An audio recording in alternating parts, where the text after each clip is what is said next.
The views on a Breath of Fresh Air podcast reflects the parties involved, and we encourage you all to use it as a conversational tool that will lead to personal studies of your own.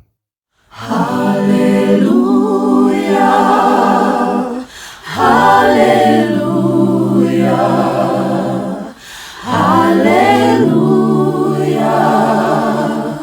hallelujah, hallelujah. Welcome to a Breath of Fresh Air podcast. Here with your hosts, Earl Roberts and Nakhaz Gay. As a young person, Christianity can be so foggy, like smoke in the mirrors and so unclear. But we're here to bring you a breath of fresh air.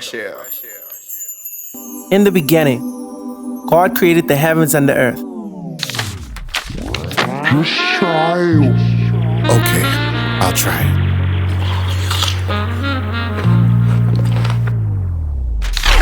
You want my brother's keeper? Let us in, Noah, please. Please let us in, Noah. Lord, this must be the flood. Let us go down and confuse their language so that they won't understand each other.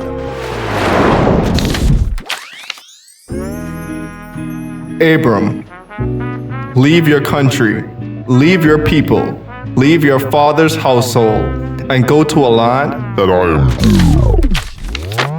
I see the wood and the fire, but where's the lamb for the bird? Sell me a birthright, and I'll give you some stew. Jacob, what good is this birthright if I am about to... I'll give you Rachel as well, but you gotta work another 7 years. Listen to this dream I had. We were binding sheaves of green out in the field when suddenly my sheaf rose and stood upright. Joseph, you are so handsome. Lie with me, lie with me, lie with me. The dreams of Pharaoh are one and the same. God has revealed to Pharaoh what he is about to do. The 7 good cows are 7 years, and the 7 good heads of grain are 7 years. It is one of them. No! You have come to see where the land is unprotected. Your servants are 12 brothers, the sons of one man who lives in the land of Canaan. The youngest is with our father right now, and one of us is Moses. If you send our brother Benjamin along with us, we will go down and buy food for you. But if you don't send him, it doesn't make any sense for us to go down because he already said to us, you will not see my face again unless Your brothers. I am God, the God of your father. Do not be afraid to go down to Egypt, for I will make you a great nation there. I will go down to Egypt with you, and I will surely bring you back again. And Joseph's own hand will close your eyes.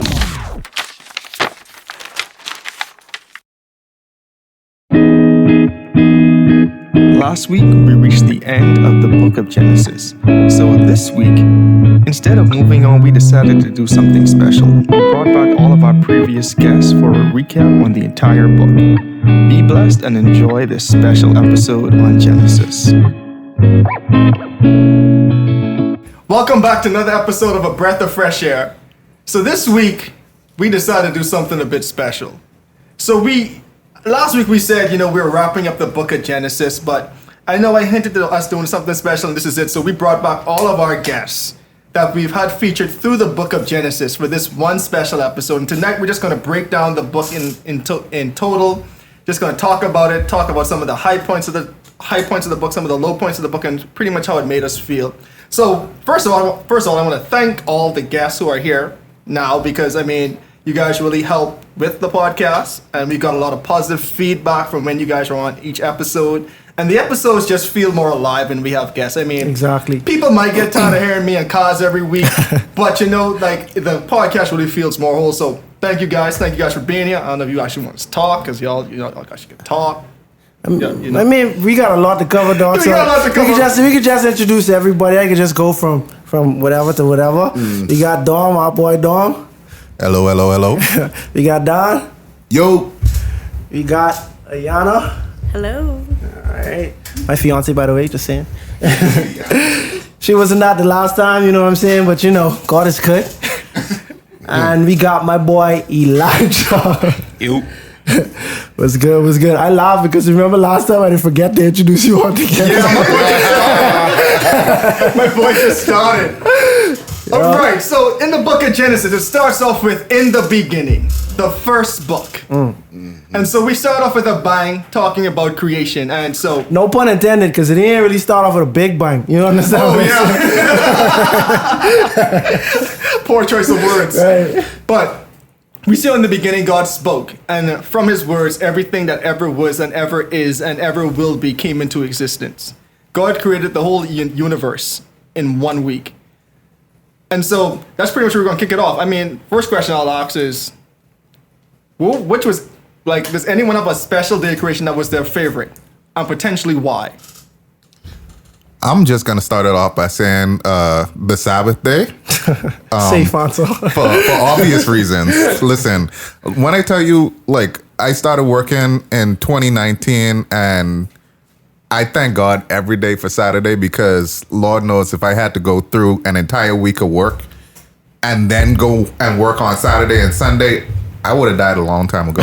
So, yeah. I say for me, I like the Sabbath. That's dope. But I say for me, it's the first, because it just shows God as provider and creator in the beginning. You know, in the beginning, God created, and just for me as a man, it's important to provide. It's important to create. It's important to not be stuck in a dark place, because we have to understand that the world was a dark place. You dig what I'm saying? And I think in my own life, when it's light, when it's good times, I put God there. When it's dark, I say God's not there. But God shows His flexibility that He can be in the dark and He can be in the light, because He is light. You see what I'm saying? So That's deep. You got one, yeah? I was gonna say the Sabbath because I don't really. I mean, all of them cool. You know, like I don't really think about it. Like, oh, he got busy today. You know what I'm saying? The fourth day. You know what I'm saying? Like I don't put too much stock into it like that. But I would to chime in on the Sabbath though. Like I never appreciate the Sabbath. I never appreciate the concept of resting. Like even now, like we're creating. If it's up to me, I'll create every day. But at the same time, it's like you can't overdo nothing. You know what I mean? I'm the type of person like to overdo some stuff, but that ain't healthy at all. And God was basically establishing temperance from there. Like you gotta chill out. You know what I mean? Like you could go off all through the week. You get your 6 days, but on that 7-1, you should chill out. And that's just some fundamentals you could apply to all things. You know, and I feel like God was working in the physical sense at the beginning of the time, and that was just His example to us. Like you could work, but you still gotta give yourself some time to chill. You know. Keeping true with episode 1, I'm gonna say my favorite was the first day again, and to me the reason's still the same, because just showing that in the beginning God had a plan, that the first thing I'm going to create in this day is light, and simultaneously introduce into the whole universe time and order, knowing that everything is going to be methodically planned out, that on the first 3 days of creation I'm going to pretty much design and create the environments, and then on the second 3 days of creation, 4, 5, and 6, I'm going to create the inhabitants for these environments, and on the 7th day I'm going to rest. But we see from the very beginning, from day 1, it wasn't just God saying I'm going to do whatever. God said, you know what, I'm going to create this universe, but I already know what I'm going to do on each day, and each day it's going to be good, no matter what I do. Yeah, powerful stuff, bro. But on one of those days, God created mankind. You know what I'm saying? Like, hey, and just to skip ahead, it was a time when God regret making mankind. You know what I mean? That's like me, right? Like if I get saucy with my mom, like when I was young, she'd say, like, I regret teaching you how to talk. You know what I mean? And that's what God was giving it up, like, bro, like I made y'all for this one thing, and you guys are doing completely opposite, and it's disgusting. And I'm fed up. You know what I'm saying? But not to jump the gun. But so I will say this one thing about the 6th day. I know I said my favorite was the 7th, but on the 6th day was the one day where God come down and he he did the work. Performed the first surgery? Exactly. Like every other day he was saying, like he spoke stuff into existence, but on the 6th day he came, he formed man. You know what I'm saying? Handcrafted, beautifully, wonderfully made. You understand? Definitely and wonderfully made. That marvelous how that works. Listen, don't get me singing, yeah? They want to start something. But then we see, unless anyone else would go on with Adam and Eve, but then we see this handcrafted creation that God created. He also gave them one very important thing, and that was will. And so God also placed two very important trees at the beginning of creation as well. And he said, guess what? There's going to be two trees, the tree of life and the tree of knowledge and good and evil. One you can freely eat with. One perpetuates my life to you, the tree of life. But there's one tree close nearby, still in the center of the garden, the tree of knowledge and good and evil. You should not eat of this tree. And that was literally the only rule. So like what we were saying off mic, like right now, because of sin, we have all the rules, we have the 10 commandments, we have a lot of stuff to live by. You know, some things are cultural, some things are spiritual, but it's just a lot of rules. At your work, you have rules, X, Y, Z. My guys, my guys and girls, my guy and girl, Adam and Eve, only had one rule, you know, and this rule, with going through Genesis, you understand that everybody goes through a test of some sort. You know, God might ask you to give up the thing that you love the most, you understand? Or God might just ask you, hey, out of everything in the world, just don't eat from that. You understand what I'm saying? And that was the task for Adam and Eve. Now, I'm not here to say how easy or how hard it was, because obviously as perfect human beings who were geniuses, they fell. I don't feel like I would have stood a chance in the garden. You know what I'm saying? That's who I am right now. But all I'm saying is like, it's like the concept of sin did not exist to them. You know, they wouldn't have known how to sin. They were perfect beings. They only wired to be perfect. They were literally missing the knowledge of evil. Exactly. And so basically, I feel like this is a beautiful thing for God. Because like, as a child, I used to wonder, why God, why you put this tree in there? Like, you don't see how problematic putting this tree here is? It's like if you put something in arm's reach of a baby, like you as the adult, you can put this away if the baby's going to harm themselves. You understand? But I'm like, God, why you put this here? Knowing that, I don't know if, anyway, knowing that it's a possibility that they could fall. You know, why are you giving them that opportunity to fall? Because like Earl say, God blesses us with free will. You understand what I'm saying? God didn't bless us to be slaves. God... Exactly. You understand what I'm saying? God didn't bless us. God didn't create us to be slaves, because God said, you know what? I want to actually have a relationship with my creation. And that's the thing, that he wants to have a relationship with us, because let's think about it. I'm an engineer, so I could create a building, a plant. You can create something out of clay, but you still can't have that relationship with it if the only thing it can do is just serve you. Like the robots we create as engineers, as mechanical engineers, electrical engineers, they only can do what we program them to do. It's supposed to be. But now, you see God saying, you know what? I actually want to have my relationship. So now I want you to love me and serve me. And I want you to do that because you actually have the choice to, not because I'm forcing you to. So God said, you know what? This is the only way I can show that you actually obey my commands, because you actually love me. You have one test, just with this tree. Because think about it. Like Kazi said, every other tree created, and even those ones that are extinct today, were around then. It was still a perfect world that God created. So mangoes, apples, whatever fruit. Because I ain't even getting a bag just naming fruits. We know how I get when I start naming fruits. The kumquats. You know what I'm saying? But so God said, you know what? I'm going to make sure my creation are not automatons. Mm-hmm. They're going to have the option to serve me or not. See, and that's why God is God and I is the human. Because when you explain it like that, I'm like, oh, it do make sense straight. Like, I understand how this is playing it by the book and this is being perfect and this is being right. You understand? But it's like, if you know they can fail, you know what I mean? Don't give them no option. But at the same time, that ain't love and that ain't righteous. You understand what I'm saying? Because literally, the devil is basically trying to say, this man, he running some type of slave ship. You can't even see him. You have to worship him, do this, X, that. Like, y'all don't have free will. You understand? But God literally, every step of the way showing you, y'all have the choice to do whatever you want to do. Mm-hmm. It would behoove you to do the right thing. You understand? And make it to heaven. You understand? But you have the option to not make it to heaven. It's not going to be in your best interest, but you do have that option. And even to set the scene now, it's like, right now, the Garden of Eden was heaven on earth, because God created man to rule over earth. It wasn't, because see, right now, it's because we fall and we sin, we have this image of heaven that we need to get to, and we all want to get to heaven. But back then, it wasn't no need for heaven, because heaven was on earth. Mm-hmm. Man's domain was earth, not heaven. God created earth for man. Yeah, for sure. So that's why God came down and dwelled with man on earth. But this is where we're supposed to be reigning. So God, remember, the Garden of Eden was perfect, because right now we can't fathom that, because we have this image of a broken world in our heads. We have an image of a pandemic that we're still living through right now. We have an image of hurricanes, tornadoes. None of these things existed. There wasn't even rain then, because the rivers that God created were still enough to naturally water the earth, naturally water the grass. So there was no need for heaven. In that instance, for man to be our ultimate destination, because everything that we ever needed was already here on earth. God created this earth as our place that we were supposed to live forever. Because think about it, after the 1,000 years in heaven, where are we coming back to? To the new earth. To the new earth. Yeah. Because earth was originally created for man. Yeah. That time can't come soon enough, but anyway, right? Anybody got anything to say on that? Let's get to mom and dad who brought us into all of this. So now we see a crafty little serpent he saw Eve by herself. And so, yeah, he saw Eve by herself. And so you say, you know what? Did God tell you, did he really tell you couldn't eat from this tree? So now Eve's by herself doing her thing. Adam's somewhere in the garden. They separated. I ain't gonna get into that semantics right now. If you want to get back to that, episode 2 is right there for you to check out. But hey, shout out, shameless plug.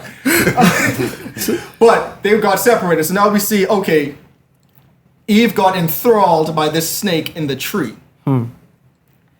And from other books, Patriarchs and Prophets, it really shows where Satan himself, as the serpent, plucked the fruit. Whether you want to debate if it was an apple or whatever fruit, the point is this fruit, whatever it was came with the tree of knowledge and good and evil, and he placed it in Eve's hand. And he said, guess what? God said, even if you touch it, you would die. But clearly you're still alive. And Eve got caught in a moment of weakness. Because in that moment, she said, guess what? The reason why God told you shouldn't eat from this tree, because if you eat of it, you will become like God, knowing of knowledge of good and evil. Which was true. But that don't make you a god, but essentially. That doesn't make you on God's level. Don't I see you got something to say. No, I just was thinking about it, and it was like what was really crazy to me is Satan hit her with that line, right? But at the end of the day, God created man in his own image. So from the jump, we were kind of like God. Like God created us to be, you understand, like him in a certain sense. Here's the thing too, right? God. Exactly. And I like how you said, because here's the thing. Even though I know we spend a little time on this, so I can make this one quick, right? But look, just like a creation. God spoke to everything and said, okay, I'm going to come. Like he spoke to let there be light. He spoke to the air and say, you know what? Bring forth the sun, moons, and stars. He spoke to the air and sea. Bring forth of your own. Bring forth the fish and the birds. So he spoke to each environment, told them to bring forth. Who did God talk to on day 6? He talked to himself. He said, let us make man to his own image. So God spoke to himself and said, you know what? We are going to make man out of ourselves. Father, Son, Ghost, Holy Spirit. You know what I'm saying? But that's the next important thing about creation people miss. God spoke. Yeah, he spoke each time. But in that last one, he spoke to himself and said, you know what? I am bringing man out of myself because I want man to be like me. But I'm going to keep it going. Yep. So anyway, she got deceived. She ate of the fruit. See, and this where it gets interesting because people have brought this up to me, especially after that first time. Because the Bible says, then she gave it to her husband who was with her. That's important text. Who was with her. You understand what I'm saying? So the thing that conflicts me about that is because you have Adam and you have Eve and the serpent having a full-blown dialogue.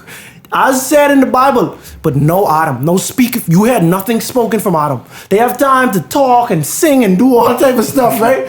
But it wasn't until she already eat of the fruit that now Adam with her, right? And so, like, to me, and this, like, we could only speculate because ain't no way of truly proving what with means. Because if me and Earl go to the mall together, I'm with Earl, but that don't mean Earl is with, like, right on my side at the same time. You understand? I could be in Macy's and Kazi could be in T-Mobile getting a phone sorted out. You understand what I'm saying? We're still with each other. Exactly. But we're not side by side. Exactly. So my question, and this could be just some food for the thought, where was Adam when this whole conversation going, if he was truly by her side at the tree? You understand what I'm saying? And then at the same time, she gave it the fruit to Adam who was with her. That don't even mean that she could have just eaten the fruit and given it to Adam. She could have had the fruit, right? Held the fruit until she was with Adam, and now Adam is with her, and then give the fruit to her. You understand what I'm saying? And so it's neither here nor there. The fact of the matter is, Adam was not deceived. Adam saw the fruit that was from that tree. It was given to him by Eve, and Adam say, I guess I gotta eat it then. Yeah. Well, there goes nothing. Go for it. I think you said that Adam was not deceived, and that just like really struck me. Adam wasn't deceived; he was persuaded. Yes. Eve was deceived, and that's the difference. I remember last time we was talking, we were saying how with women it's kind of easier to, I guess, well, the way we're made, it's easier to get towards women through what they hear rather than what they see. But to men, it's easier to get to them by what they see rather than what they hear, because God told Adam, "Don't eat the fruit, bro." Straight up. He didn't tell. Eve wasn't there yet. Feel me? So I don't know. So I don't know. That just really struck me. Right. So it's like, to me, it is meaningless to try to put onus on somebody for this, because they both ate. Two different circumstances, but they both had to make the decision without being influenced by the other. Sorry to tell you. Right, go on. I think another thing to consider is the fact that neither Adam or Eve were born in sin. Nope. So they weren't a slave to sin, unlike us. Like, so this was a true decision. Like, this was something that did not happen before. We're born in sin, so literally, Jesus. we have to fight our flesh, right? The Bible says that the flesh is a slave to impurity, which means we literally, this is something that has us. We are hostage to this thing, right? But they didn't have that type of hold. Like, it's totally different. So when you process it that way, it's like this was a literal decision that they decided to make. Also, keep in mind that the Bible, that God told them they could eat of any fruit. God created the whole earth. I mean, eat of any tree. God created the whole earth. I doubt it was 4 trees to choose from. Like, you get what I'm saying? Like, so, like, for you to, like, look at all of these trees, just imagine a forest. You can't count those trees, right? So just imagine all these trees. For you to just say, I want to eat of this one, that is a complete, direct decision. Let me say something. Yeah.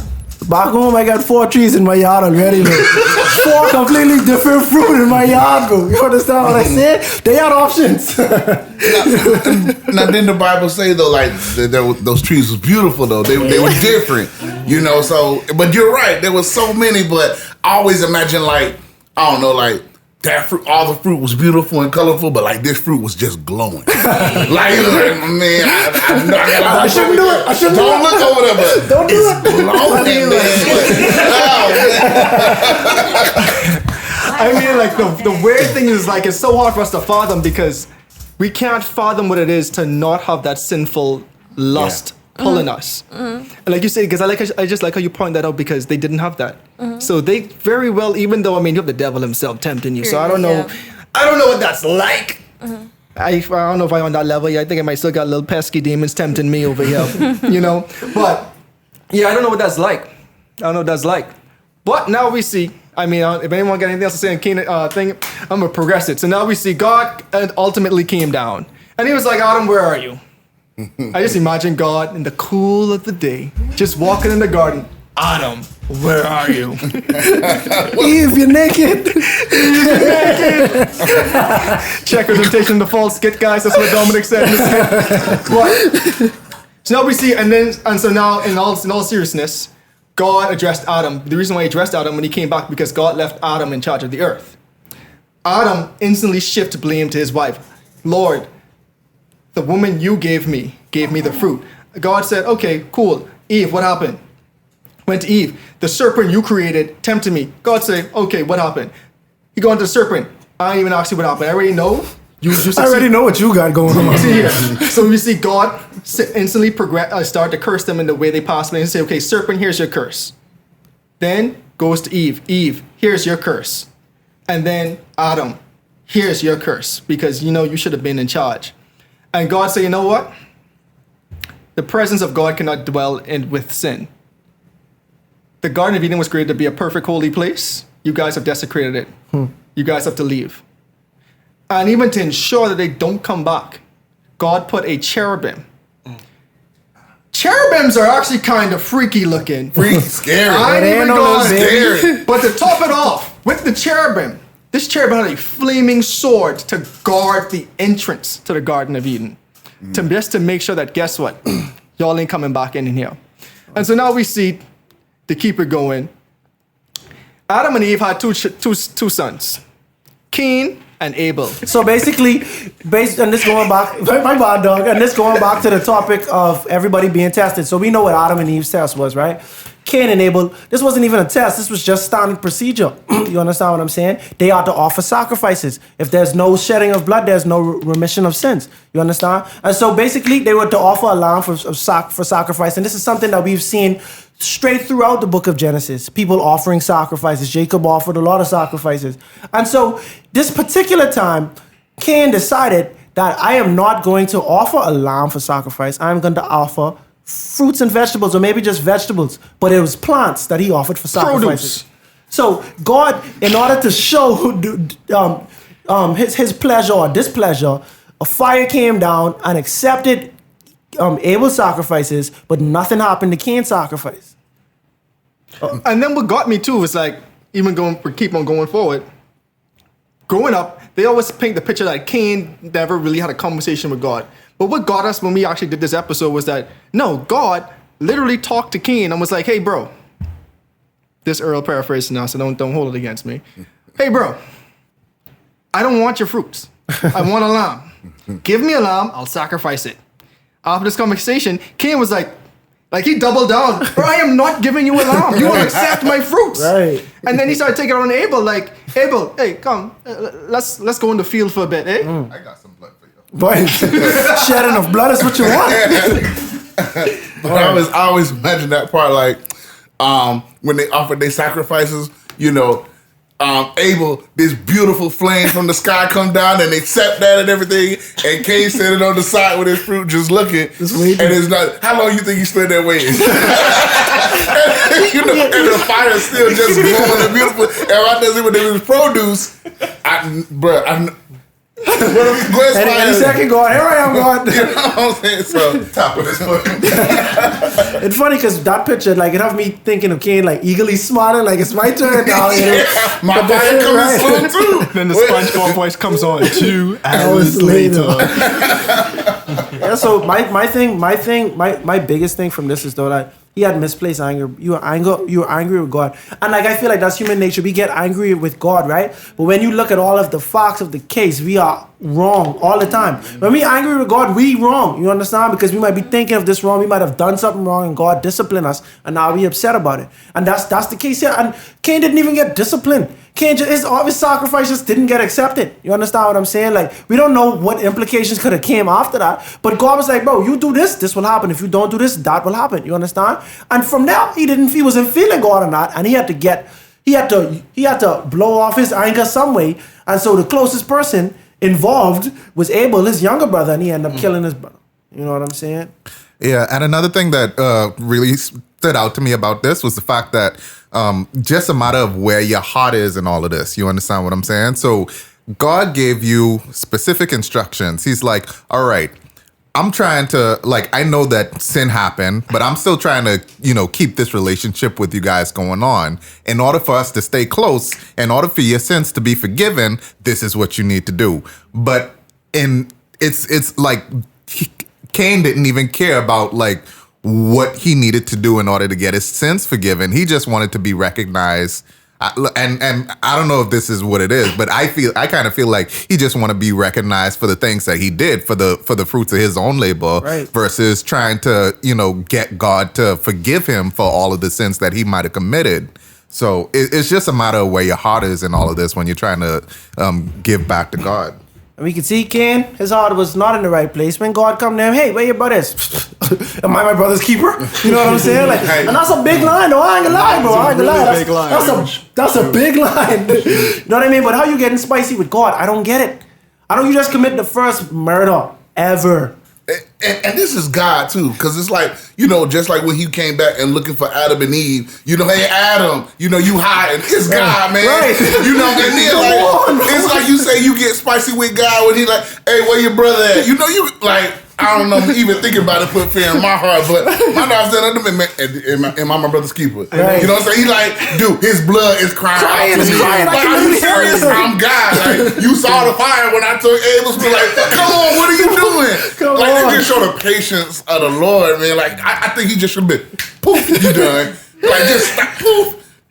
All right, so after Cain and Abel, we get hit with our lineages, and the only thing I'm going to say is how it goes again. Anyway, if you take from Adam to Noah, what the lineages point out, man is appointed mortal sorrow, but the blessed God will come down, teaching that his death will bring the death and the dying rest. Comfort and rest. That was memory. That was on a memory. That's good right there. I'm not going to say. Only thing I can remember was his death shall break. That's the only thing I can remember. I was there and I dropped the mic on that. And I still don't even. But that's the main thing you gotta take from the lineages. But the lineages on the next Easter egg. Oh shoot, Easter eggs don't do that. But the next We don't use that terminology here. My apologies. But the only next golden nugget in there is Enoch. This guy who walked with God and was no more. Yeah. And the only thing, I'm just gonna pose a question. Whoever answers can answer, but still. You blow me away. What do you think? What do you think it takes to still reach that level of walking with God to be no more? Because we've only seen it done twice in the whole Bible. You say never be born? I mean, because in today's age, what do you think that would take? I mean, because personally, I feel like we have so much distractions in today's age even to reach that level. Because I can speculate just for a second. This could be brief too. When you think about I might have used this analogy too back in that episode. When you think about professional athletes, right? They eat a certain way, they sleep a certain way. I heard this athlete talk about his bed had heating and cold sensors on it because he had to sleep hot for this much hours, cold, XYZ. You have to literally live this. That's how I feel. Personally, of course I ain't God, and God might be like, but you wrong, but you might have to do more than that, you know what I mean? Or even less than that. But I feel like you literally have to live this, like when you talk to the athletes conversation, you talk to athletes, I have a cousin who's a really successful athlete. When he was active, everything was sports. Everything is sports. When you look at these commentators, everything they eat, sleep, breathe, that's the only thing they enjoy is sports. You understand what I'm saying? You have to be like that, but at the same time, you still have to be denying self daily, crazy. You can't let no ego get to you or nothing like that. It just have to be me trying to get closer to God every day. That's literally all I care about. My family can try to get me doing that. Nope, I'm not doing it. Nope, I'm spending time with God. You understand what I'm saying? You have to put everything aside in the world and only be God to get like that. That's how I think. That's what I think. I completely agree with what you're saying, and I just want to put this in a different perspective. You had Adam and Eve who actually physically walked with God, and they weren't able to maintain. You understand what I'm saying? And the difference is these guys they lost focus. You know what I mean? God wasn't the center. God wasn't kind of their goal. But with Enoch, this dude, like you were saying, he was every day he was striving, trying to be better, trying to be more like God, trying to, every day was, he woke up and it was the same choice. It was the same, every day, God, where you lead, I will follow kind of situation. So my thing is is just like you saying, it's that focus where you lie, what you looking at. Yeah, exactly. You think it's coincidence he only lived 365 years? I feel like God do little things like that. You know what I'm saying? 365 days in the year. I'm trying to tell you something. You know what I'm saying? That's all. I just caught it, bro. What? Bro, that's crazy, bro. You gotta do this every day, bro. 365. 782. Feel me? 969. He was a 365. He was 365. That's it. And that kind of adds to my point too, because I think about it think about their life. We already know they tilling the ground, they growing their food, and I think when I imagine Enoch was man, I think the moment he must have came in this world, he must have knew the Father is there, and he would spend time. So God would go speak with people and talk with them and stuff. I feel like when Enoch got his encounter with God, and God would, go do his thing and then they would go back doing their thing. Enoch was like, no. Like, I still want that. He was like, go eat something. No. I think God saw his heart, was like, he will die sitting here trying to go. He didn't care about water. He didn't care about food. It's like he was on a whole nother, all he sought and wanted was God. Yep. So I just imagine Enoch like, forget family, forget mother, forget father, forget food, forget anything. I'm going out to the Lord. And if he got any taste of the Lord, and the Lord's like, yeah, all right, I'm going now. I'm going to go back to my place. He just kept walking further. Like, no, I will not stop. Like, he yearned for the Lord 24/7, 365. Yep. And it didn't matter. And God knew. He knew, like, listen, if Enoch get hungry and about to die from starvation, he don't care. He going so I just feel like was like, come on, man. I know you real. You real. You real, man. Come on up here. You don't got nothing left down there, man. Come up here, He's not entertained about nothing. I mean, beautiful women, nothing, food, nothing, water, nothing. I'm just sitting there. Yeah, you different. Waiting for the Lord. You different. Yeah. You different. Yeah. So now we see, is it his grandchild or great-grandchild? It's the son. It's the son, yeah, it's Noah. Yeah. So now we see it during this time, the world was so wicked that God was like, okay, the heart of man's getting too evil. I'm gonna need to hit a reset button. So Noah was from the line of Seth, a righteous man, blameless in his generation. Noah walked with God. Noah walked with God also, yeah. Noah walked with God. We'll go for it. Nah, I don't want to go back. I just saw something, but I don't want to go back. Go for it. It's like, it says when Enoch had lived 65 years, he became the father of Methuselah, and then after that, he became the father of Methuselah. Enoch walked faithfully with God for 300 years.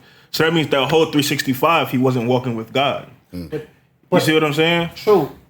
But I take that as it's saying he turned things up a notch after he had his child, because the way patriarchs and prophets put it, it was like he had Methuselah and he was like, yo, this is a baby. Like, literally, if I leave this baby ain't gonna eat. You understand? This baby ain't gonna change himself. This baby is fully reliant on me. And he was like, and the way LOI puts it is like, that really changed his mindset on how we should view God. We need to be fully reliant on him. So that next 300 after that, that's when he got busy. He was like, yo, I'm a baby, yo. You know what I'm saying? Like, whatever, if you feed me, I eat. You know what I mean? Like, come on. Like, so that's also echoing too and saying, like, when David was like, as out there panted for the water, so my soul should long after God. So he's saying, like, that's kind of what Enoch kind of realized. Saying that, you know what?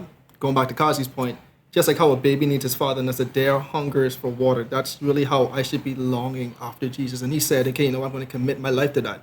Because even after he had his son, he started to pull away from society too and just was studying and trying to spend that quiet time in solitude with God. So Enoch really was literally putting in that work for the 365. It's funny y'all say that, because even like as I'm maturing spiritually and everything, one of my mentors, the chaplains, they tell me like, yeah, you're 24, but your spiritual age is still very, very young. You know, I think ahead and I put myself, I should be doing this by now. I should be doing this. I should be doing this. I should be here with God. I shouldn't be falling to the same things I've been falling to, you know. But as your spiritual age, like, you think you're a teenager, but now you're still a baby, bro. Like, you need to be cradled. You need to be swaddled in God. Like, you trying to take on whole food when you still need to be on spiritual milk. Yeah, it's deep. yeah, bro. So now, back to Noah. So now we see God said, you know what, I'm going to hit the reset button in the world, which is so interesting because right now we're only in chapter 6 of the Bible? So think about it. In 6 chapters of the Bible, the world got so corrupt and evil in that short period of time because of sin that entered the world after Adam and Eve ate the fruit. That God was like, you know what, I'm literally going to hit the reset button on the entire earth. And it's so crazy because even in today's day, we keep on saying the world's so evil, but remember the Bible said in the end times, as in the days of Noah. Boy. And we see like how far back Jesus went. You say, as in the days of Noah, so shall it be in the end. So, because I know even on our episode, we were saying like, yo, how bad we think it was. And we're like, probably have to be way worse than this right now because God still ain't decided to come back yet. Because God said next time I'm going to destroy the world, it's going to be with the fire. And he ain't reached that point yet, but he said, guess what, the end time's going to be just like how it was in the days of Noah. When God said, you know what, I'm done with this. That's it. So God said, you know what, here's what I'm going to do. Hey Noah, I'm going to send a big flood. I need you to build a really huge boat. And guess what? Here are the dimensions for this boat. and here's exactly how you're going to do it. And now we see Noah was preaching for over 100 years. It was like 120 years. While he was building this boat, while he was preaching that a flood was coming. But the only people that Noah could have convinced to come in the boat was his own family. And that might not even have been convincing. That might have just been seniority, like, yo, no, y'all getting in this boat. You know what I mean? Like, I don't care how old he is, I'm still your daddy. You know what I mean? Like, I always thought that was so crazy because it's like he preached for that long, but nobody. I mean, like, you can go out right now and come up with the craziest story. Like, I believe rocks can talk. And just go out there every day. Somebody gonna come up at some point and be like, you know what? I believe you too. You're gonna find somebody. But he found nobody. Wow. And I also think that, you know, to go back a little bit, the Bible does give us little clues about what made things so bad back in Noah's day, about what was going on. And that's like, I try to imagine now, like, the wickedness and everything to help me understand why nobody came, nobody listened. It was nobody came. That just gotta show you how stone cold like these people's heart was, right? Yeah. But my thing is, like, sometimes people share with me like very strange doctrine and theology, or maybe just like their religious beliefs, and sometimes I just be thinking like, oh man, they convince you too. You know what I'm saying? Like somebody got you, like type of situation. The animals would do it for me. The animals would do it for me. The animals would do it for me. You understand? Like, it was so much proof. But I gotta say, Noah preached for 120 years, and only his family come on the boat. I wrote that on Twitter probably 8 years ago, and someone replied to it and said this was the least successful altar call in history. I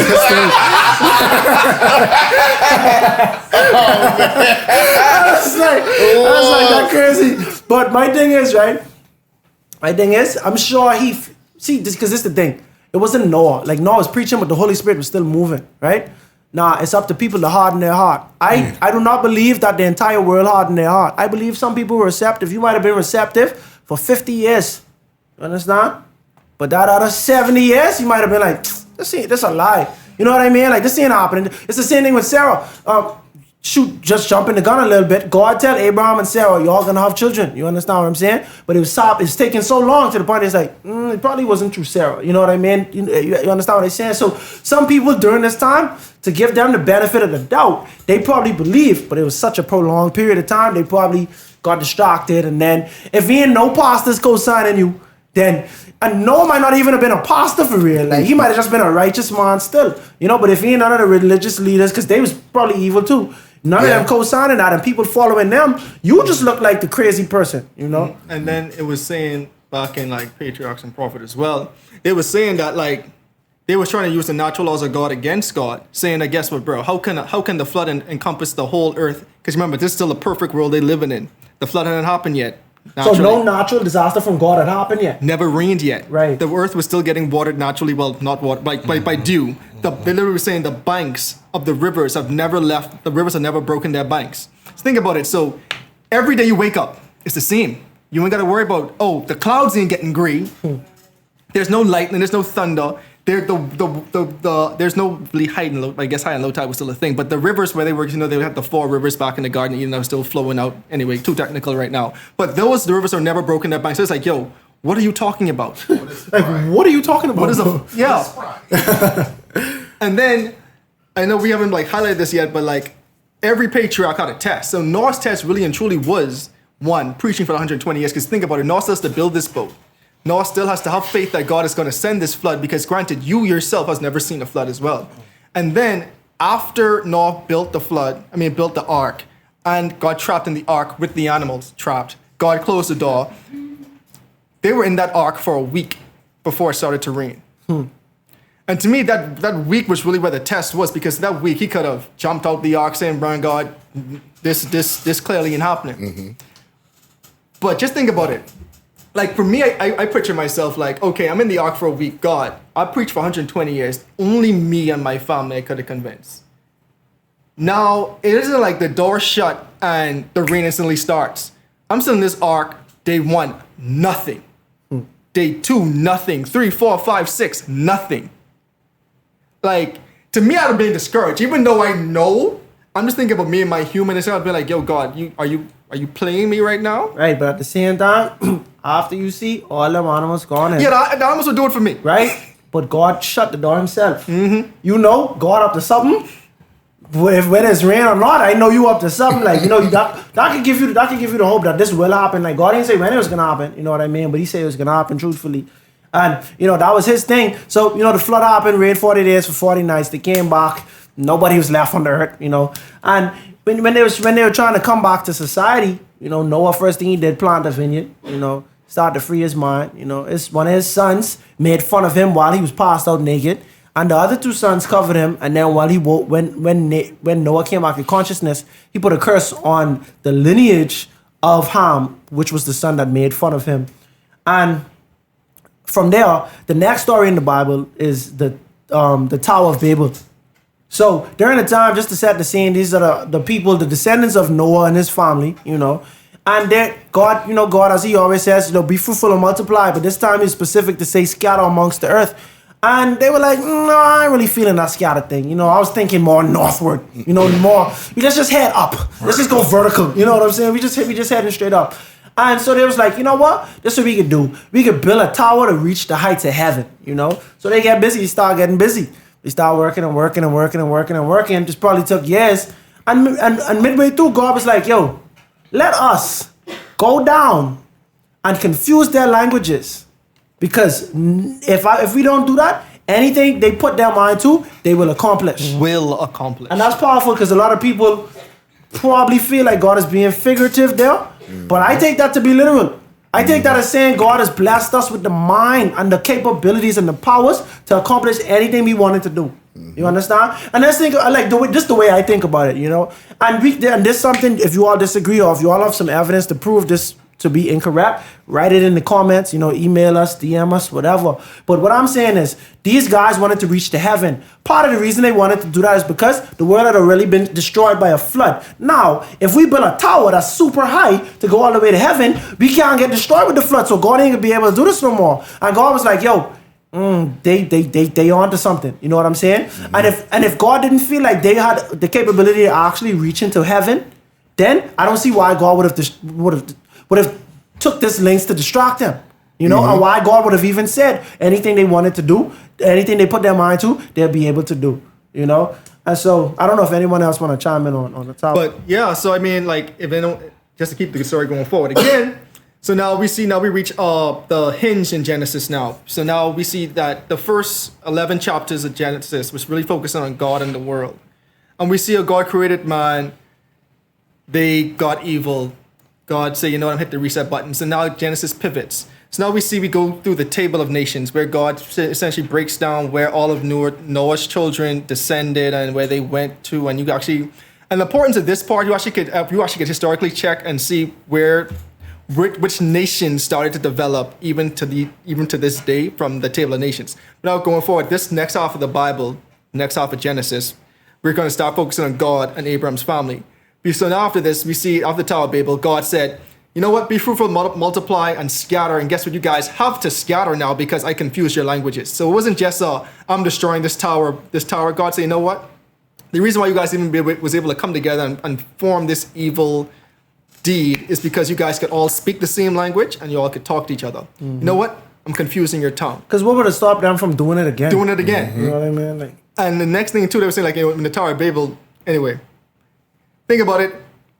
There was no interpretation back then because we all just started talking different languages at the same time. So it wasn't I'm a figure what you're saying. They just got so frustrated with each other. They say, you know what, we're done with this. So they actually were forced to start scattering. So now God say, I need someone else now. So now we see Abram. He didn't go Ham yet. Abram was the one that God chose. And so now Abram was another man. And when it was so interesting that when God came to him, God said, you know what? I got a promise to you. Through you, I'm going to bless the entire world. Your name will be great, and your children will be like as numerous as the stars in the sky. But here's what I need you to do. I need you to leave your hometown. wait, like where? Like how much people, like, I mean, think about it. Imagine if God just came to you now, like, just be like, to me, I'd have been like, yo, where am I going? and question it. I would have had a million questions. What? Listen. But here's the thing. Abram didn't have a question. He just said, okay, God, I'm going. I'm going to go wherever you lead me. Say less. And to me, that was so powerful because, and to me, it just shows like the trust you should have in God. Now we're starting off Abram with an A. Or what did you start him off with? Anyway, for some reason, we had Abram had a report card. We had a grading system. I even forget about that, bro. Like, don't worry. Bro, it's plenty of people who deserve a grade down the line, bro. You understand? Yeah, like Joseph deserved one too, but that's neither here nor there. Yeah. But we had a grading system of Abram. He started off with the ultimate faith. It's really called Abram the man of faith. Like that episode literally just pretty much turned into us talking about faith in depth. That was Yana. Hey, shout out.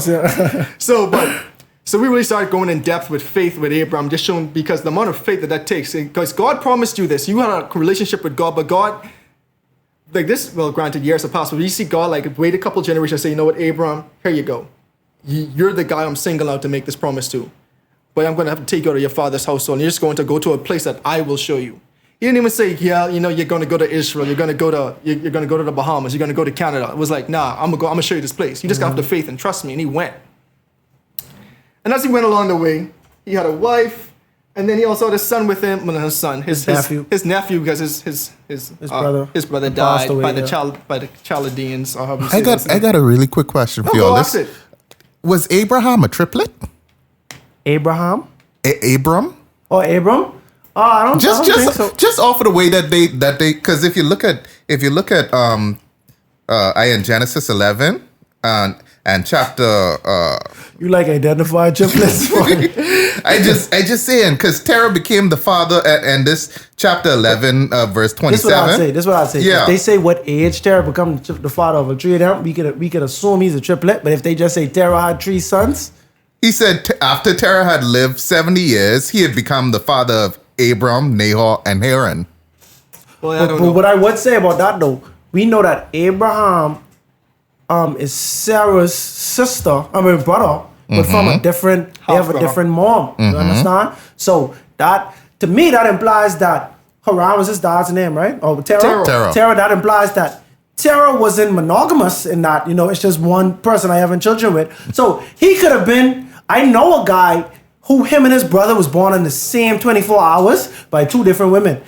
Terah could have been cut from that cloth, but an easier answer would be they probably triplets. It was just an interesting thing as I was reading. Yeah. You got anything? All right. So right after that, the next main story was Sodom and Gomorrah. Well, we had a couple instances in between there where Abram, his face started to go up and down. We had Abimelech and Pharaoh where Abram was like, you know what, my wife is so fine. Hey, Sarah, when we pull up in this city, you're just going to say you are my sister because if they know I'm your husband, they will kill me. I like my life. I don't want to die. So just say this little white lie. And we see even through that, in the lack of faith, God still had Abram's back because God, when it came to Pharaoh, which one's the curse? Is Abimelech who got the curse, right? Or was it Pharaoh too? Is the Pharaoh start off with the curses? Yeah. Remember we were saying like those plagues always loved Egypt. God just Egypt. You guys should eat. And Pharaoh right away, he was like, it have to be him. Yeah. It have to be him. My life was perfect before you guys came here. See, with Abimelech, God come to him in a dream was like, bro, I'm about to kill you. Yeah. And Abimelech was like, bro, what did I do? He was like, bro, literally God, what did I do? I asked the man, he tell me this is his sister. What did I do wrong? And God was like, literally, because you won't do nothing wrong, that's the only reason why I ain't kill you yet. Yeah. You know what I mean? Because I want to kill you if you would just take his sister. I like Abimelech for that too. Abimelech was like, yo, I did everything right. I literally asked him, this is your wife. He told me no. Free reign. Exactly. So now, right? So in between their travels, you know, it come a time when just this town wasn't big enough for the both of us, basically. Abram and Lot. We have to go our separate ways, man. We just becoming too big of a people. And he's like, let me tell you something. All of this God promised me. But you can pick from anywhere. You go east, I go west. That's just how it is. And Lot, he picked the most prosperous town. But that town came at a price. You understand? These guys were very perverse, you know? So Lot picked that town. And then years later, the town ended up getting ransacked. Oh, yeah. And Abram had to, how much man did he take? I want to say 300, but I don't know, misquote. That's Gideon. Yeah. Man, someone find the text. But Abram rolled up with I think it was like 200 or 20. It was like some number, trained armed man just ready for Abram's call. Like, hey, yo, guys, Lot's in trouble. Because remember, like the kings of the valley came to Abram. Abram's like, okay, y'all squad then. Oh yeah, Lot was with them. Lot? Oh, we gotta go get him. We gotta go get him. So we see Abram rolls up in the whole valley, deals with the situation with his armed man. 318. 318? Yeah. All right, he was close. I was off. Oh no. Yeah. So Abram rolls up with his trained guy, saves Lot, and was like, okay, yeah, all right, job well done. They was trying to pay him. He's like, I don't want your money. okay. That's the thing with Abraham. Like, he's like, Abraham, he like, bro, the money, I ain't doing this stuff for money. I doing this out of the kindness of my heart. And I doing this because it's the right thing to do most of the time. So if they try to pay him, he's like, well, pay all the guys who fight for me. But I was doing this for Lot. Lot, that's my prize, making sure Lot good. Now, you would think that was kind of, that would be a red flag. Maybe I shouldn't live in this city because this is a hot place. Kings coming to ambush them. But, just business as usual. Lot went back. And then some angels came to Abram, 2 angels and God pulled up to Abram. Oh, yeah, okay. So 2 angels and God, well, as we know, because the Bible just says 3 visitors came to Abram. And it was like, hey, yo, so where's your wife? Oh, yeah, she's over there cooking or whatever. And then it was like, oh, yeah, you're going to have a son. She laughs. And then they say, like, so why did your wife laugh? And Sarah's like, I didn't laugh. I didn't laugh. Angel was like, you did. Yes, you did. I heard And then you. the Bible just cuts away, right? And then so now we see the next morning, like they gave him some food, right? And so the next morning we see the 2 of the visitors, they just started heading towards Sodom and Gomorrah.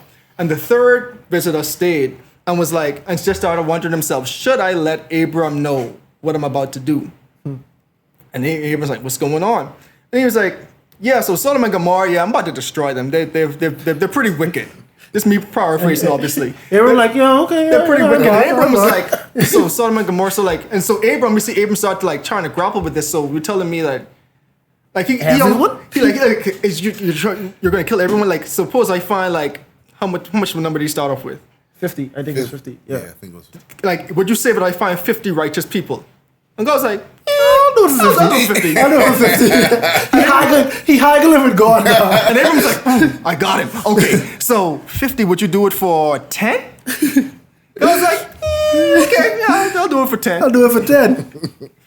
Next thing you know, Sodom and Gomorrah about to get destroyed. So it wasn't even 10 righteous people there. Yes, and then so now we cut away. So now we see the two other men. They reach to the gate the city gate of Sodom and Gomorrah, but they reached like kind of in the evening. And who was out there at the city gate just waiting for visitors to come? Lot. Same thing. Abram was waiting on them 3 visitors when they initially came to him too. So Lot was just down at the city gate waiting on these visitors to come. This is Eli's episode. But yeah, just going through it. But yeah, so like Lot was waiting for these visitors to come. And then now we see Lot was like, hey, guys, could you come be my guest tonight? And they was like, no, we're good. We're going to sleep in the town square. Yeah, we'll just stay in the streets. And then the Bible will say, like, Lot was like, okay, no. Please be my guest tonight. Like, really and truly come be my guest. He started to insist. They were like, okay, we're going to give in. And part of that was just to test Lot's sincerity. Because it's one thing to just say, hey, like for me, I think the analogy Kaza used in the episode was saying, yo, I can offer you my food, but in reality, I just want you to say no. I hope you say no. I can eat all my food. Right. So it's one thing to just offer, but it's one thing to be sincere in the offer. So that Lot was really like pushing, like, hey, no, trust me, you do not want to sleep on these streets tonight. And so now we see the angels were like, yeah, okay, cool. We'll come. We'll come stay with. The angels end up dragging their feet, man. Yeah, but this is supposed to be a quick thing. Let's get in the house. You know what I mean? They end up taking too long, and they end up exciting the people of Sodom and Gomorrah. The men of Sodom and Gomorrah. Now the Bible don't go in and say how handsome these angels were. I don't think they were handsome to. Hey, because like Joseph, right? The Bible say he was good in shape and appearance and stuff. Form and fashion. Right, so that's Joseph. Form and appearance. Potiphar's wife could not keep her hands to herself, right?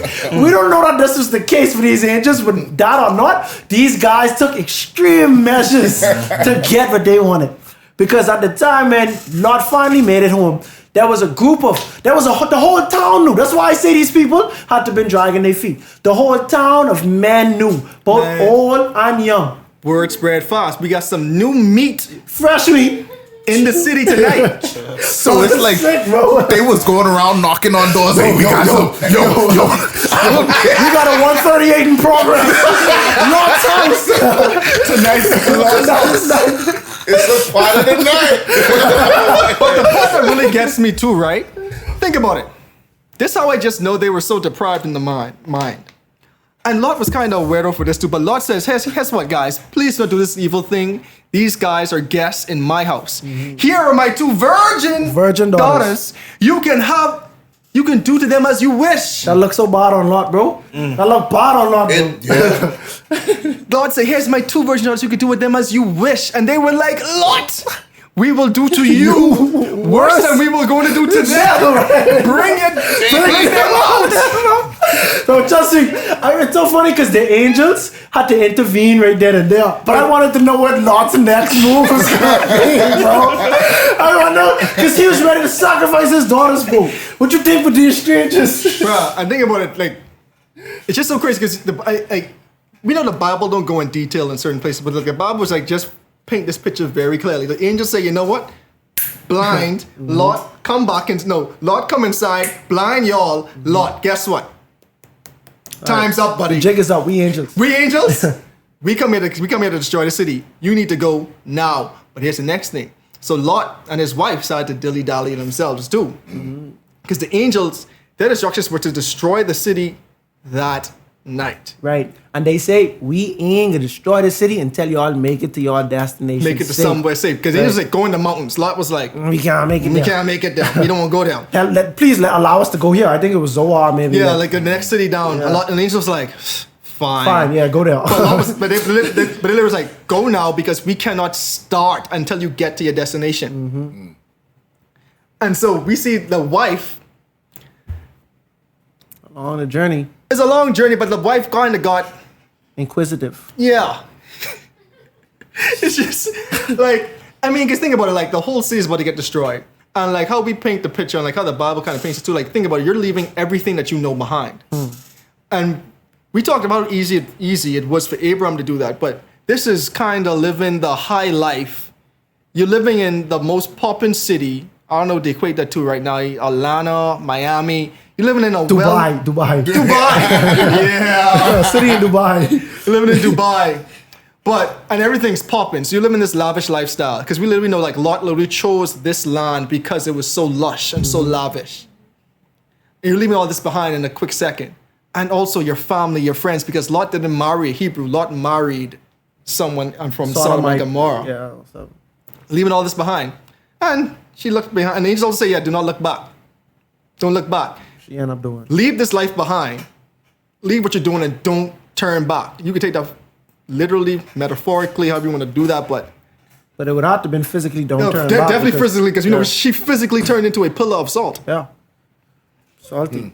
But from there. Anyone got anything else to say on that? Yeah, I don't think it was like the land was lush and they got status. Like I think it was a real emotional, like, piece of bondage he had with this city. You know what I'm saying? Like, cause he know he was in the wrong, bro. Like bro, you're not supposed to be here, bro. Like you offering your daughters, your 2 virgin daughters. You feel me? And then even after all of that, then the angel's like, oh, let's go. The Bible says in verse 16 that Lot hesitated and the angel had to grab his hand and drag him out. Let's go, you feel bro. me? Like how bound up were you and how like emotionally and spiritually are you bound to this city? You know what I'm saying? Yeah. And that also add too, because it confused me on that, because it's like when the angels came up, he was like, please stay with me. You don't want to be here in the courtyard and everything. So he knew what was going on in that city. And the fact that, it's happening in the courtyard, there was no privacy or anything. It just happened out there. So it's like he was, I don't know, I'm gonna say comfortable, but I mean, you gotta get out of there. Yeah. Yeah, so and literally that's what kind of, and it's like, think about you the leader, right? And you hesitating. Yeah. Imagine your wife who from you. You know what I mean? Your like daughters. You understand? Like what type of example was that? And truthfully, just to add some humanity to it, if someone literally come to you right now, like abruptly and say, yo, we gotta go. Nothing but the clothes on your back. We gotta bounce. We gotta get out of here. It's gonna be hesitation. You understand what I'm saying? But if you know this God, it gotta come a time when you say, man, like literally, I care about God more than I care about anything else. And whether this is something that's innate to you or this is a learned behavior, you have to come to that point. God have to be the most important thing. You understand what I'm saying? And so we can see where some things took precedence over what God was telling them to do with Lot's wife, And then even after this was just like a little side story. It come a time when his daughters, like after living in the cave for a little while, they would start saying, "Man, we ain't have no children." You understand what I'm saying? Like That's the next we need, story. right? We need to, and Lot had daughters. We need to continue his line. So let's give him children. You understand? So they end up drugging him. No, they are giving him out drunk. Yeah, they making made him Lot drunk. Yeah, they made him drunk. And they both slept with their daddy. Right, and got pregnant. So I'm saying that to say this: you can see the effects of Sodom and Gomorrah on his children in the way they are raised, because they probably didn't even think that was wrong. You know what I mean? Virgin daughters, by the way. Right. Who Lot just was going to say, "Here, y'all can have them. Go." Yeah. Okay, so I was just gonna say, so in Bible stories, I try to like see what perspective I would have taken, right? And when I think about like Lot's wife, like Kazi said, you try to like add this sense of like humanity to them. The Bible doesn't say Lot's wife made a whole 180, right? The Bible just say she turned around. Like she turned, in my mind, from my understanding, she turned her head around, right? Or do y'all take it any, I don't know. But she turned her head around. And in that, I think there's this important point. Okay, so like we were reading Matthew the other day, and I'm sorry, we talking all the way in the New Testament. Go for it. We was reading Matthew the other day, and it was like when the guards or whatever, and all of them came to get Jesus. Right? Well, not even before that. Jesus told them, "Look, this is what's gonna happen to me." And Peter was like, "Nah, Jesus, not on my watch. Like they ain't gonna kill you, right?" And Jesus was like, "Get behind me, Satan. Like, no, you are not concerned with you're not concerned with the will of God. You're concerned with your own desires, right?" But in Peter's mind, he had good intentions. That wasn't a malicious thing that Peter was trying to do. He wasn't trying to like do that. Like he loved God, so he was like, God, I'm not gonna let them kill you. But Jesus, I'm not gonna let them kill you. But Jesus was like, no, bro, this is God's will. This is not your will. Like you get what I'm saying? That's where you are taking on the spirit of Satan because you're trying to intervene with redemption, right? And so when I think about like Lot's wife, it's like she could have had, I will say she may not have been malicious and turned behind. Not in the sense of like, I want to go back, right? But it's this thing where you're connected to something. You can just say, okay, I just want to take one last look. I just want to see one more time. I want to see what's going on. But it's like, it may not have been this like deep desire and yearning to turn around. But it was the fact that you just completely took your eye off of God's will. You completely made it about you. And maybe not intently, or maybe not maliciously, but you did, and that got you in the mess. Go for it. I was going to say something. I got something to say that's pressing on my heart, and this stuff I just don't press on my heart often, but I think about this guy named Uzzah in the Bible, right? So he was walking with the Ark of the Covenant, and right, and like literally only the priest supposed to touch the Ark of the Covenant. The oxen that were carrying the Ark of the Covenant start to stumble. And he reached out and stabilized. And he reached out to try to stabilize the ark and got killed. Why? Because God said only the priest should touch the Ark of the Covenant. Your heart can be in the right place, but at the end of the day, you're doing the opposite of what God say. And this is the main point I'm trying to get. I've been having a lot of conversations the past couple of weeks about the Sunday being the Sabbath. You understand? About God's law. God literally wrote this. This is written down. You understand? And some people either take the thing saying Sunday is the Sabbath, or they're saying, bro, it don't matter, bro. You could just keep a day. But literally, my thing is, if God say to do this, right? No matter, you still worshiping at the end of the day. That you doing the right thing. You worshiping, right? But to say this is the Sabbath, or to say I'm keeping this day holy is not what God said to do. And we can see situations where a man who his heart was in the right place reach out to try to stabilize the Ark of the Covenant and got killed for that. We can see where somebody who they was walking, they was leaving Sodom and Gomorrah. She might have turned around, she might have heard something, she might have thought something. She was still traveling, she was still doing what the angels told them. You understand what I'm saying? She was still going, and she ended up getting killed. So like the funny thing about it too is like when she turned around, she already reached a place of safety because the angels couldn't start destroying the city until they reached.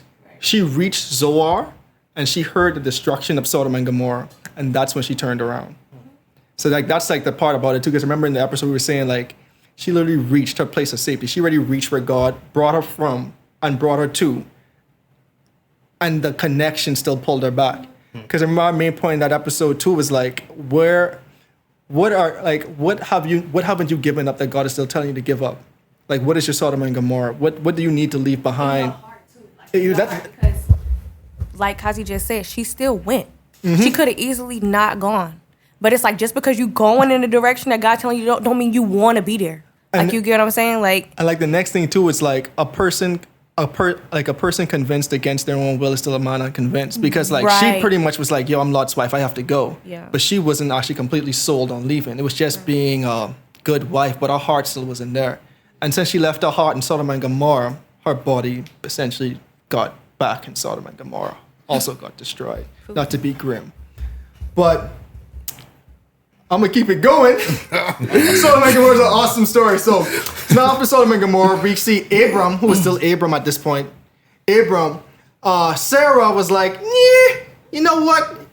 Sarai, she wasn't Sarah yet either. So Sarai was like, hey, you know what, man? You're old, I'm barren. Hey, here's my maidservant, have a son with her. Which is kind of weird, because I'm like, how did you guarantee that Hagar only produced men? Right. Are you comfortable with this at the end of the day? How are you so comfortable with this? And she was like, yo, yeah, here's Hagar, you can marry her, you can have a son with her. Bang, like, you know, God gonna bless you up through that. Through Hagar. And Abram was like, you sure? She's like, yep. So Abram did his thing, you know. Ishmael came along. Well, Ishmael was still in the tummy cooking. And Sarai was like, hold on. I don't like this. I don't like this. I don't like this one bit.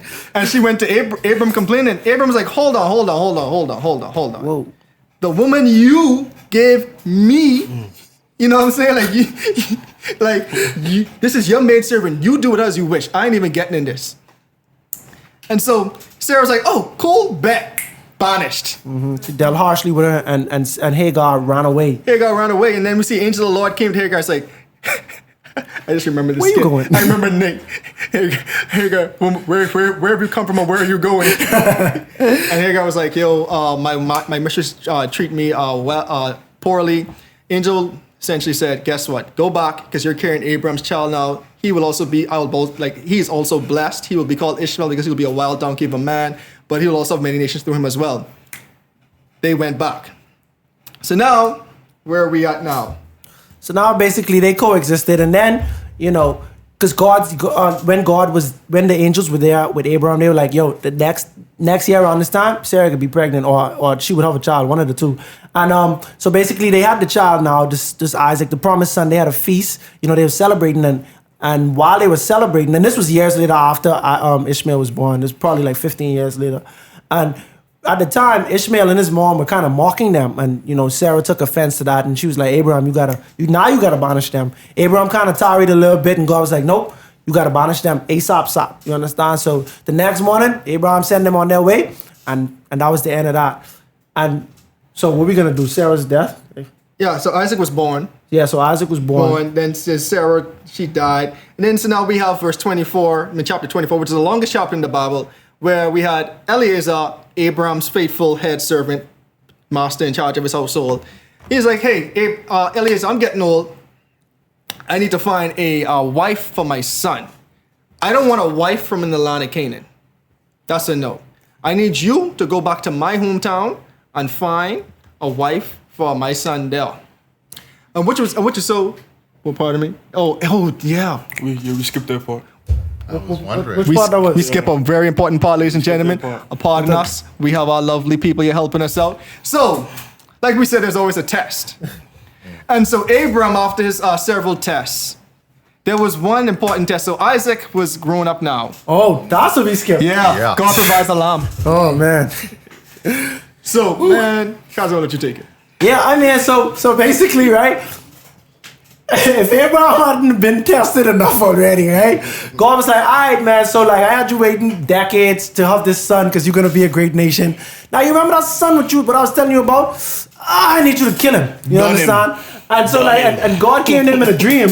And so like, Abraham could have easily thought, man, I'm hallucinating, I'm bugged out. You know what I'm saying? I had too much jalapenos last night. It messes with my brain or something, you know what I mean? And so like, but he still remained faithful. He went out, didn't tell Sarah, couldn't have tell her, you know what I mean? And they went out, his servants and Isaac, they went out to the mountains, to offer a sacrifice. And Isaac, being a sharp young man, along the way he asked a very important question. He said, Father, where's the wood? I know, I see the wood. I see the wood. I see everything for the burnt offering, but where's the lamb? And Abraham, at this time, he said something very interesting. The way he top dance around it, it's impeccable. You understand? He said the Lord will provide a lamb. You understand? And we know that was not the full truth. But at the same time, I feel like Abraham sincerely felt that God had something up his sleeve with all of this. You know what I mean? And he probably made peace with himself to say, this is my most prized possession. The Lord can give it and the Lord can take away and the Lord can give again. You understand what I'm saying? And so in his mind, the Lord will provide a lamb, whatever that means. I hope it means something. You know what I mean? So, and what's so important, right? Because there's a couple of things just to paint the scene again. Granted, check out this episode too, but there's a couple things I want to paint. This is Abram's favorite son. Well, and he waited 100 years for this, and he waited a century to have this son. So it isn't just saying that, hey, just sacrifice any old willy-nilly person. It was like, nah, this son came through my barren wife, Sarah, when I was 100 years old. So God said, you know what, take this son that I know you love so much because you waited 100 years for this son and sacrifice him. Sacrifice him. And here's the thing, even though he said God will provide a lamb, which we know to be true, but at that point in time, he had no evidence that God was going to save Isaac. The only thing Abraham could have somehow wrestled with was say, you know what? God said he's going to make me a father of many nations, and somehow he is going to do this. I don't know what is going to happen to Isaac. I just know I was commanded to sacrifice my son. I don't know if I'm going to kill him. He's going to come back to life. God gives life. God could take away life. He could take away life. He could give back life. But there was no... God didn't secretly tell him, yeah, you know what? I'm testing you to see if you're actually going to kill him. I'm going to send a lamb. God was like, nah, sacrifice him. But that was it. You just need to sacrifice his son. Abraham was trying to rationalize that, but he couldn't do it. But he said, you know what? I'm going to sacrifice this son. So now he pulls up to the mountaintop. And we see he was fully committed to this act. Because he reached up with the knife in the air. And it's the next thing, because Isaac was so...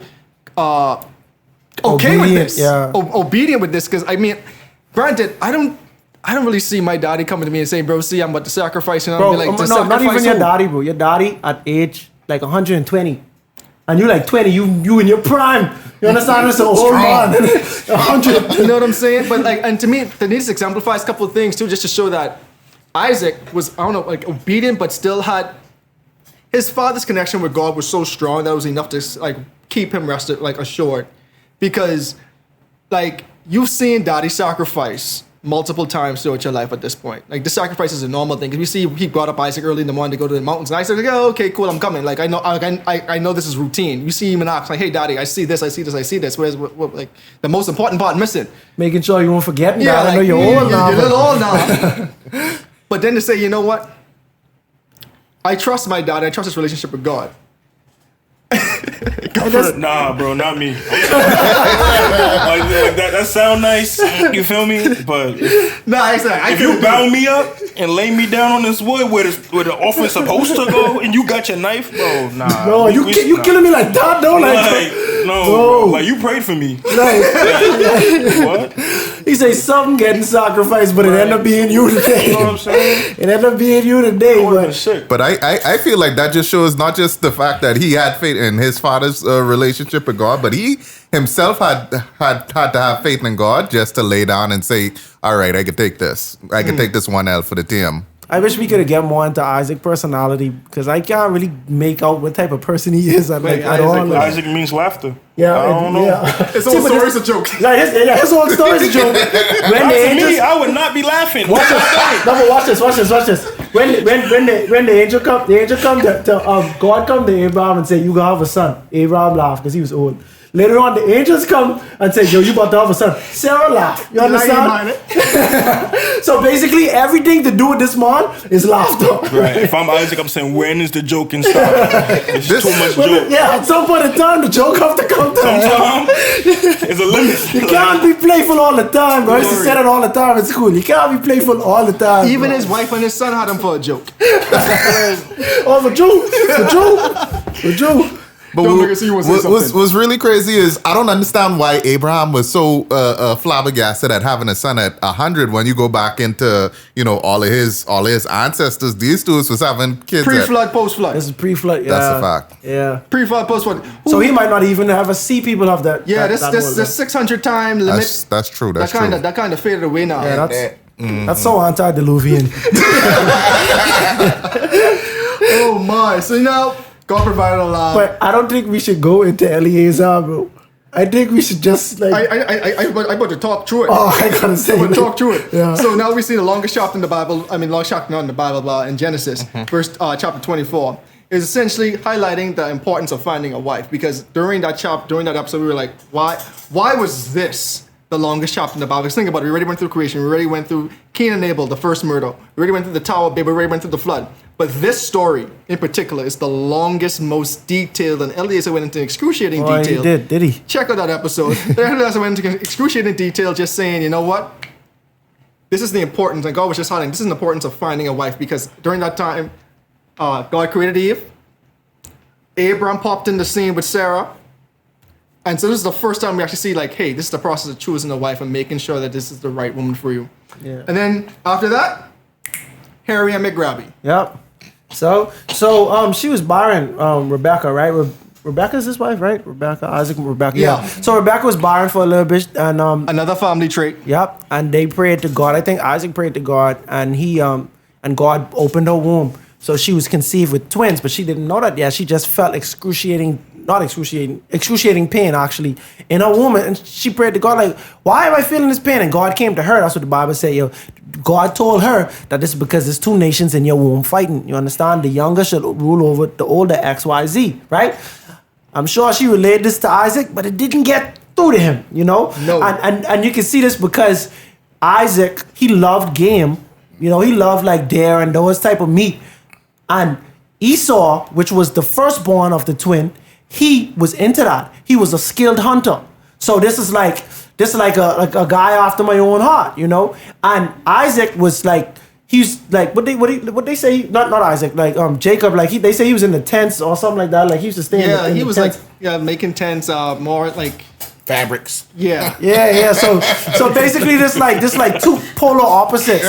Esau was pretty hairy, I'm assuming. Jacob wasn't hairy, you understand? But smooth skin. Smooth, you understand? So fast forward, now Isaac about to pass away. And so he felt. So he felt because he was already going blind. He was already blind, but he was blind for 50 more years after right. That's neither here nor there. Right, he jumped the gun really. Yeah. Because most of the stuff could have been avoided if he had just hold his horses for a little bit, But his eyes were old. He didn't know when he was gonna go. So he said, "Hey, my oldest son, whom I beloved, go get me some game like how I like it, and I about to bless you up, bro. You understand? And this is what everyone been waiting on their whole life, And so even before that, right? Someone just rewind it back a little bit. We see Esau was out in the fields doing his thing. Oh yeah, true. And Jacob was like, "Hey," he came back saying, "Man, I'm hungry. And Jacob was like, "Bro, you ain't really that hungry." He was like, "Yeah, I'm hungry." He said, "You know what? I'll make you some soup. I want some of that lentil soup, no chicken stew, no beef stew, no salt beef.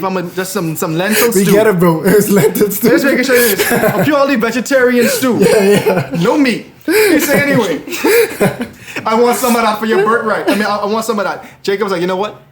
I'll give it if you give me your birthright." Esau, being so firm, is saying, "Bro, what is that birthright? If I'm about to die." If I'm about to die." And Jacob's like, no. Swear to me. Put your hand under my thigh and swear to me.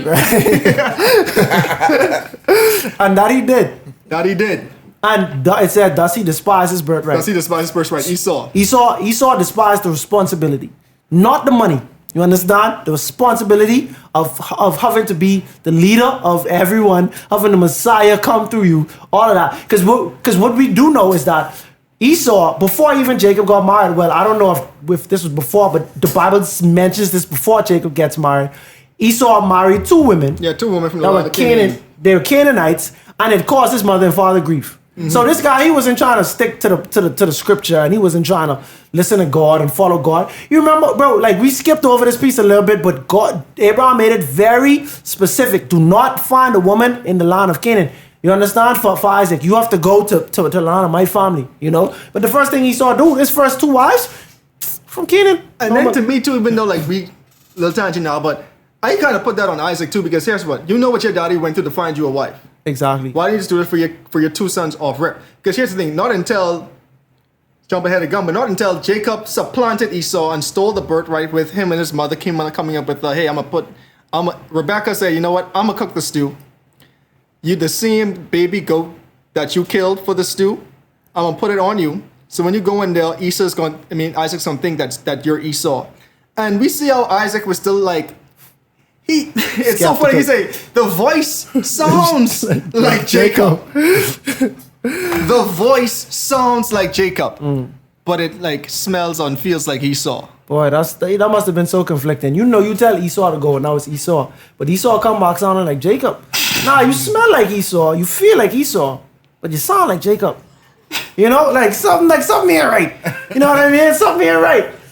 Something is not my right. My eyesight going bad, maybe my hearing going bad too, so it's gonna be all right. That could have only been it. But my thing is, your hearing is get heightened. You know what I'm saying? When you go blind, so he could have. Two of your other senses confirming, and he's saying this one ain't anyway. I ain't even getting into that right now. Exactly. He was wrong. And he blessed him. But boy, did he bless him. And he got and Jacob got the blessing. Got all the blessing and everything. But now we see right after that, he had to skedaddle out of town. Because he used to say, bro, I'm gonna kill you. Yeah, I'm gonna just wait till daddy passed, but I'm killing you. I'm killing you, bro. I'm killing you. And so now, but then that was when Isaac said, you know what, since you gotta go to Padan Aram, by the way, you should find a woman from there because that's where we from. And yeah, it worked for me. Yeah. It's gonna work for you. Right. I guess since you have the birthright and the Messiah's coming from you, I guess you should. You might as well do things the right way. Yeah. But I'm like, here's the thing. You didn't do it to Esau, but you still was going to bless him. You didn't even mention this in the blessing. You didn't even say, because suppose you would die like the next day and you ain't get to say it. You know what I mean? You never get to say to your son, yo, when you find your wife, it's important to find her from XYZ. But he probably done preached that to him because the Bible say it grieved him, his 2 wives that he had. You understand? So they probably preached this to him time after time after time. You know what I mean? Esau did not care. No, he ain't care. So now we get Jacob, Rachel, Laban and whatever. Rachel and Leah. Yeah. So we see Jacob pulls up, has no money, has nothing. And then he meets Rachel at the well. Right.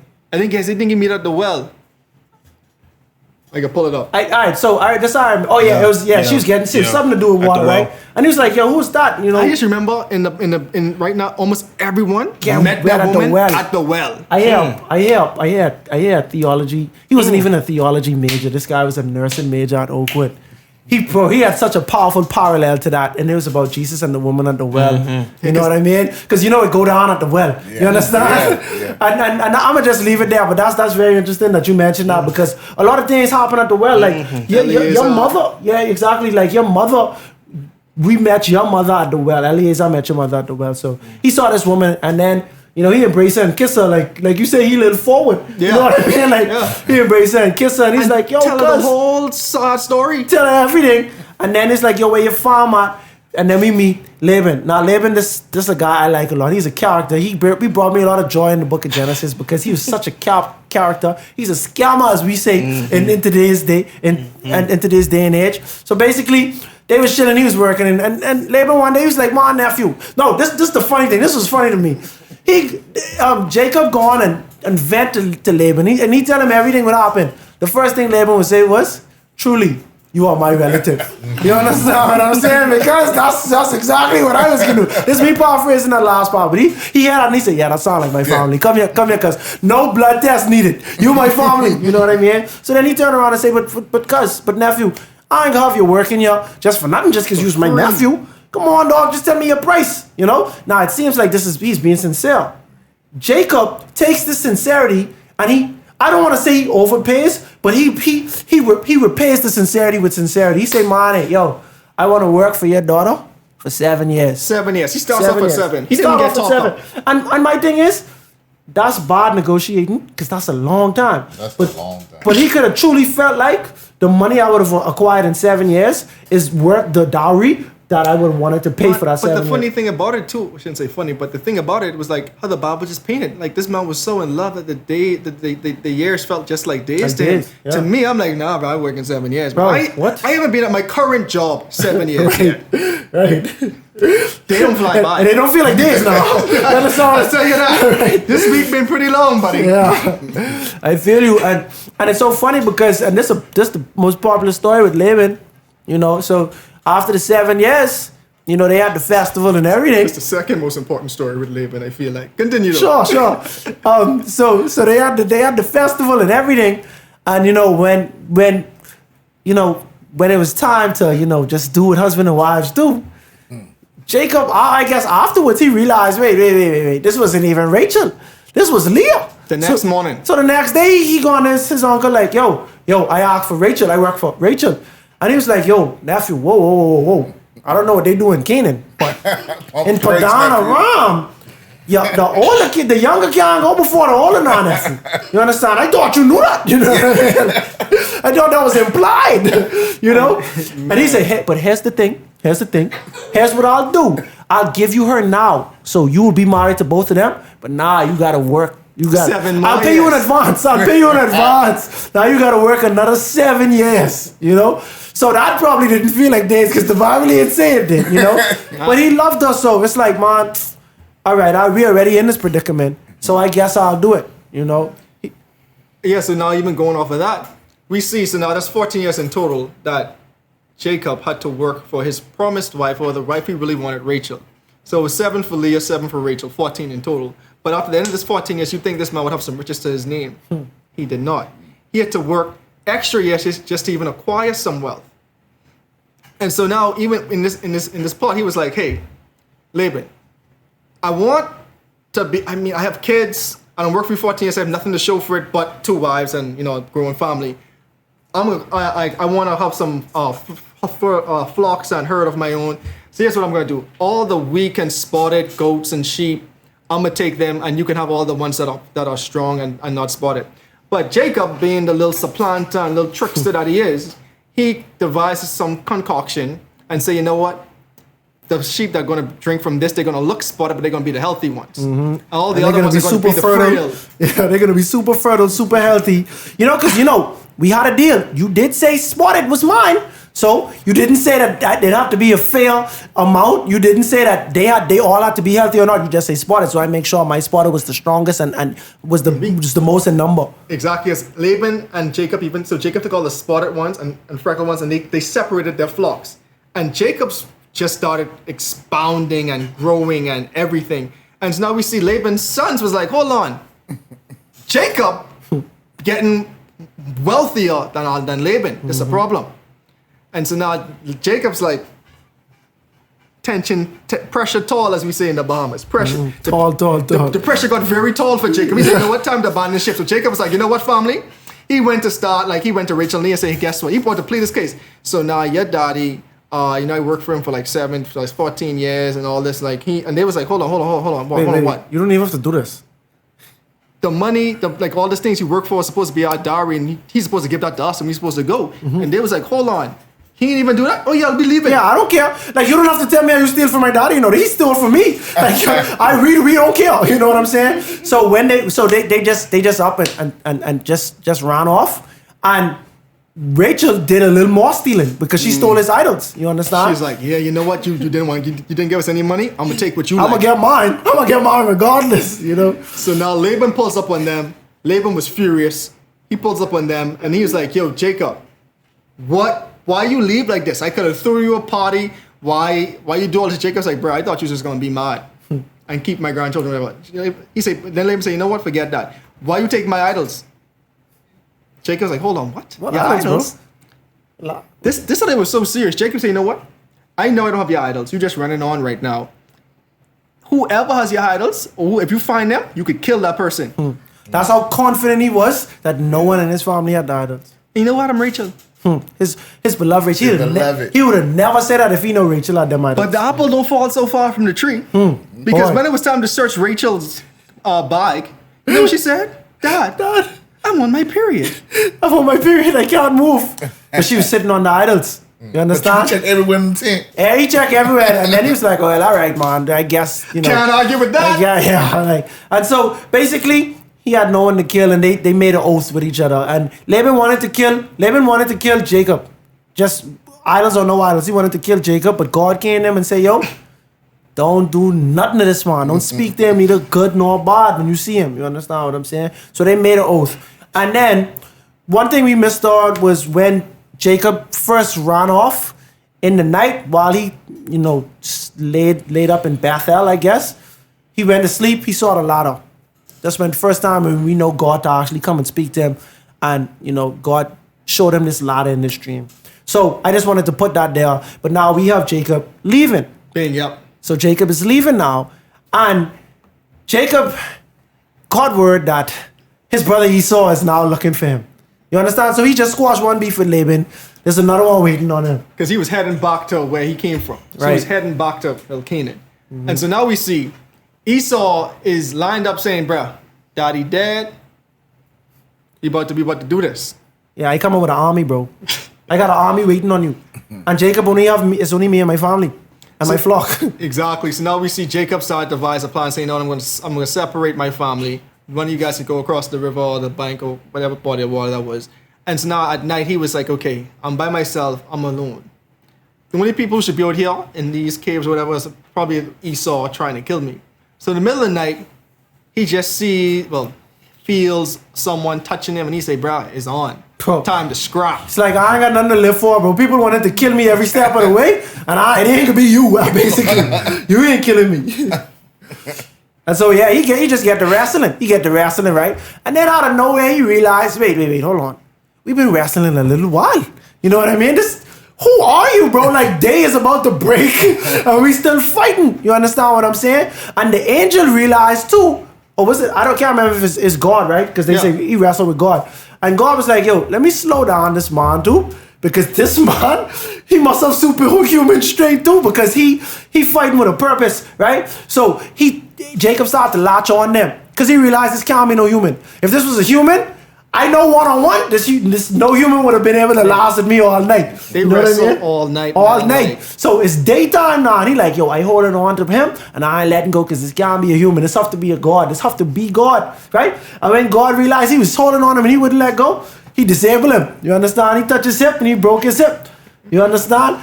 And then from there, I guess the fight was over. It's like, all right, what your name is? You know what I mean? What's your name? He say, well, my name is Jacob. He said, no, your name ain't Jacob no more. From now on, you'll be called Israel. You know? And this is very interesting because Jacob got in trouble for calling himself the wrong name. You understand? He tell when they asked him who am I, he said I was Esau. You understand? And that's where all his troubles come about, by putting on the wrong name, by supplanting, you know. So he just squashed a beef with Laban. Now he squashed a beef with God. Now Esau awaits him, you know. So after all of that fighting, he even before the fighting, he had sent a message to Esau like, yo, your servant, meaning Jacob, your servant, I giving you all the camels. I come in with gifts, bro. The servants come back and say, Esau ain't even acknowledged them. Nothing. He ain't say nothing. So now his heart is in his stomach like, oh, this guy is serious. He's serious. He have a vengeance and he was waiting all these years to kill me, and that's what he about to do. God came to Esau in a dream the night before and he said, yo, leave that alone. You understand? Just let it go. And when they saw each other, they just embraced each other and start crying. You know, it's a beautiful moment because now we see Jacob had squashed every beef that he had accumulated based on that one thing he did. The one thing where he took matters into his own hand, it just had a domino effect of just misfortune and misfortune. And now he's at a place where I'm not even Jacob no more. That's like when you get baptized and you leave everything behind you. I'm now Israel. You know?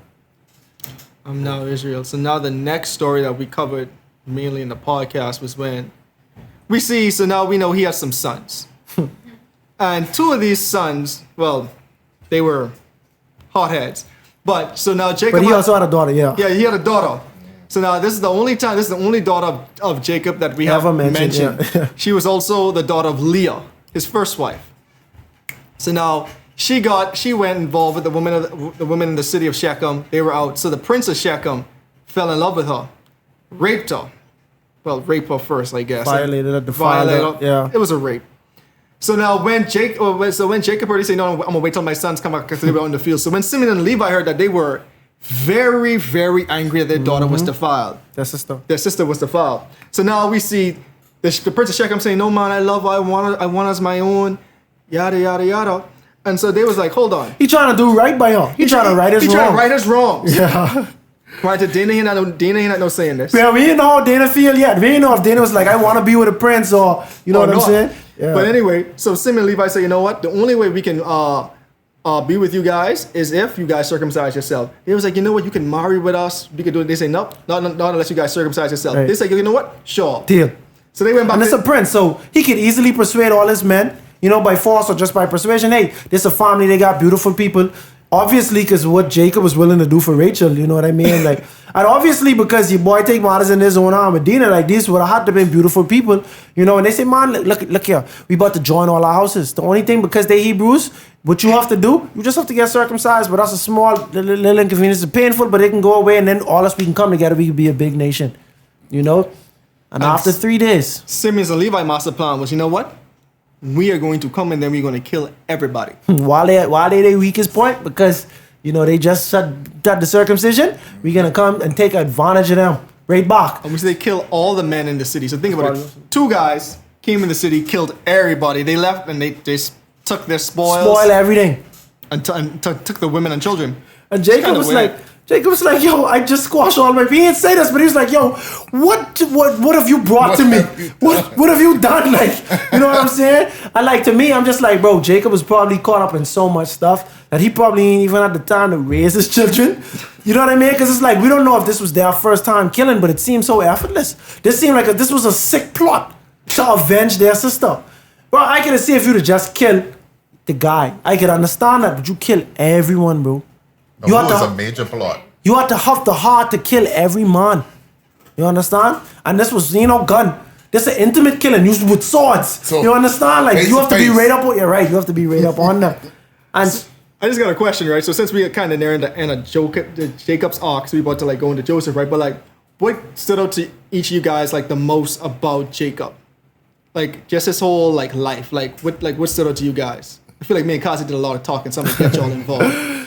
We touched bases on it before, but just the tricksters and the lies and so all the turmoil that he had to go through his life until he set that aside, that he was able to get his like true calling. And the way like we pointed out how just every trial he went through was just it was just so much. I could just imagine how much he went through. That's what stood out to me. I never really realized that before until it was broken down each time, like with Esau, with Laban, and then even coming back to face Esau and everything. And just the type of stress his life had to be. That's what really stands out to me about it. I think, like, conversely, is to me, it's more so the determination that he had to go through all that. You know what I mean? Because even coming down to, he had the determination to struggle all night with God. Like he said, "Listen, I'm not gonna let you go until you bless me." Yeah. You know what I mean? Everything that he went through, like, yes, there was a lot of deceit, there was a lot of lies, but he was struggling to basically survive. You know what I'm saying? Like he was just trying to make it through. Yeah, I really see how headstrong Jacob is. Right. You know, how he plans everything, And even from the beginning of conning his brother for the birthright, you feel me? And then doing a whole plan with his father. And then, like, 7 years, there's significance with 7, obviously, But just to be able to complete that process and then to not get what you wanted, but still have that mindset, I'm still going to complete this process again to get what I want. And then to wrestle God and not let him go. Like where's your head at? Like I'm gonna wrestle God and not let him go. I'm not letting you go until you bless me. I mean, I admire that. Yeah. And like the way Ellen White put it is like, because he had repented of his sins, he wasn't embarrassed to be around God and to wrestle with God. It's like when Adam and Eve first sinned, when they hear God, they run. You understand? But when Jacob realized this was God, he's like, oh, I hold on tight. Because then this is the thing. God is righteous and fair enough to forgive us of our sins once we confess our sins. But some people still feel like we can out-sin God's love. So basically, because I do this, because I commit murder, XYZ, God don't love me no more. I ashamed to see God. But once you ask for that forgiveness, God is going to forgive you. And Jacob, his sins was already forgiven, and he knew that. That's why he could have come with the confidence to say, I ain't letting you go. Not until you bless me. You understand what I'm saying? Because me and you tight, bro, and that's what I want. You know, and I ain't afraid to be around you. I ain't have nothing to hide from because me and you, we already made amends. I already asked for my forgiveness, and you will forgive me because I confess my sins for Jacob. All right, so the next chapter focuses on Esau. Nobody gonna focus on that too much. So now we get introduced to this next character figure in the Bible, Joseph. Joey. Young Joseph. So we see as a young boy, Joseph was one of the children of Rachel. So Rachel had two children, Joseph and Benjamin. Well, Ben-Oni at first, and he was like, "Nah, I'm not naming you that. Your name's gonna be Benjamin, right? Son of my right hand." It could be funny when they get to heaven and Rachel like Ben-Oni, and he's like, "What?" She's like, Benjamin. So now we see Joseph was a dreamer. He had a lot of dreams, and like two dreams stood out. First one, he had a dream of the sheep. I mean, not the sheep. The sheaves. The sheaves of wheat, grain, bowing down to him, and it was everyone's sheaf, like all of his brothers' sheaves, bowing down to his sheaf. And he told it to his brothers, who his brothers already kind of despised him because he was like the favorite son, having a lot of favoritism. Kept that dream to myself. Right? you gotta know your audience, right? I'm gonna read the room. That's why I'm saying he was kind of like he just was in use, man. Like, he's saying the bombs. Like, he didn't understand the world. He didn't understand the road, bro. Like, you just was too sheltered. He was a sheltered kid. Yeah. He was a sheltered kid who didn't understand the world. Just he like didn't understand his privilege, man. You understand? So now you see the brothers like, bro, we're not doing this. And then he said, okay, I had 10 stars and the sun and moon. They also bowed down to me. And Jacob was like, hold on, bro. Hold on, you're taking it too far now. Taking it too far. You're telling me your mother and I are going to bow down to you? Not having it. So now there's a story. But Jacob still ponder on that though. Like, that's it on his mind. That's it on his mind. That's it on his mind. So then we had a story of Judah and Tamar. We're not going to go into too in depth of that. It's a weird story. Tune into that episode. Yeah. You'll find out about that. Judah was a naughty boy. Just know that. He was a naughty boy. He was a naughty boy indeed. Kind of sick too. But anyway. So now we see Joseph also got a coat of many colors as well as a token of his father's love. So one day Jacob was like, hey, I haven't heard from your brothers in a while. They're over there in some other not distant land, but they were over there a couple 100 miles away with the sheep and go check on them. So Joseph traveled, he pulled up, and his brothers instantly devised a plot to kill him. They were so much, they hated their brothers so much. Yeah. They hated him so much, they say, you know what? We're just gonna kill him. Kill him, man. Like, you don't know. The last time we saw this was Cain and Abel. But you hated your brothers so much. Right. But now you have 10 of them. And these the same brothers who killed for their sister. So you can imply that family means a lot to them, you know? You would think, but it just shows how much they hated him. And you would think Jacob would understand the importance of not showing favoritism to your children. Because literally, that's what kind of enabled him to steal the birthright from Esau, because favoritism was being shown towards Esau. If it wasn't so, Jacob would have rightfully had this and there would be no need to steal this. You understand what I'm saying? But he completely missed that lesson because of his love for Rachel more than Leah, and he passed that on to the sons. Like, these are innocent parties. Like, you might have been upset with Leah because she might have been complicit in what happened to you. You might have just not been attracted to her. You had like 10 children, 11 children with her. You understand what I'm saying? But now, because you chose to do this and it happened, you should. Oh no, not 11 children with her. Yeah, true. Because he had the children with the maids. Zilpha. Yeah, so she probably had like 4 or 5 kids, I think. I got the number right here. She had with Leah. She had 6 children with Leah. With Leah? Yeah, right. So you had 6 children. You had 6 children with her. These. You did that. You understand? So now these children shouldn't have to pay for the decisions which you make. No matter how much you feel, no matter how you feel, but their parents, you know. But we can see here he wasn't living like that. Here it is, all the sons in the field, except for the last 2, and they get laced in nice linen, colors. We ain't never even see all these colors before. How much colors you get? You know what I mean? And so now they like, bro, I hate this guy. And that's what I'm saying again, misplaced anger. You don't really hate him.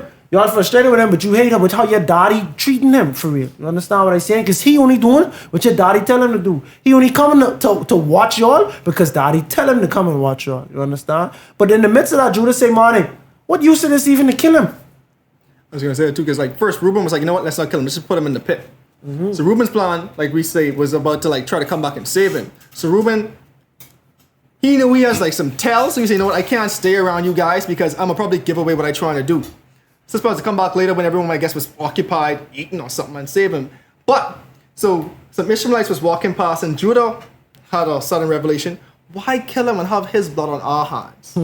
Let's just sell him into slavery or sell him to the Ishmaelites, and whatever they do to him, it's not on us, and we get to make some money.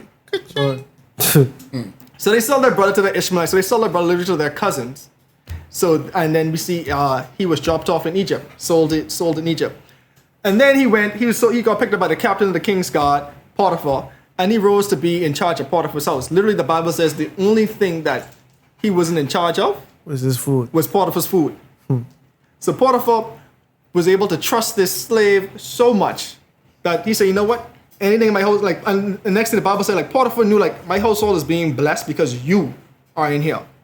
And it still shows, like, how God might have you in a situation, but you can still be a light to people. Like, you can be that flower that is blooming in the dark room if you trust him.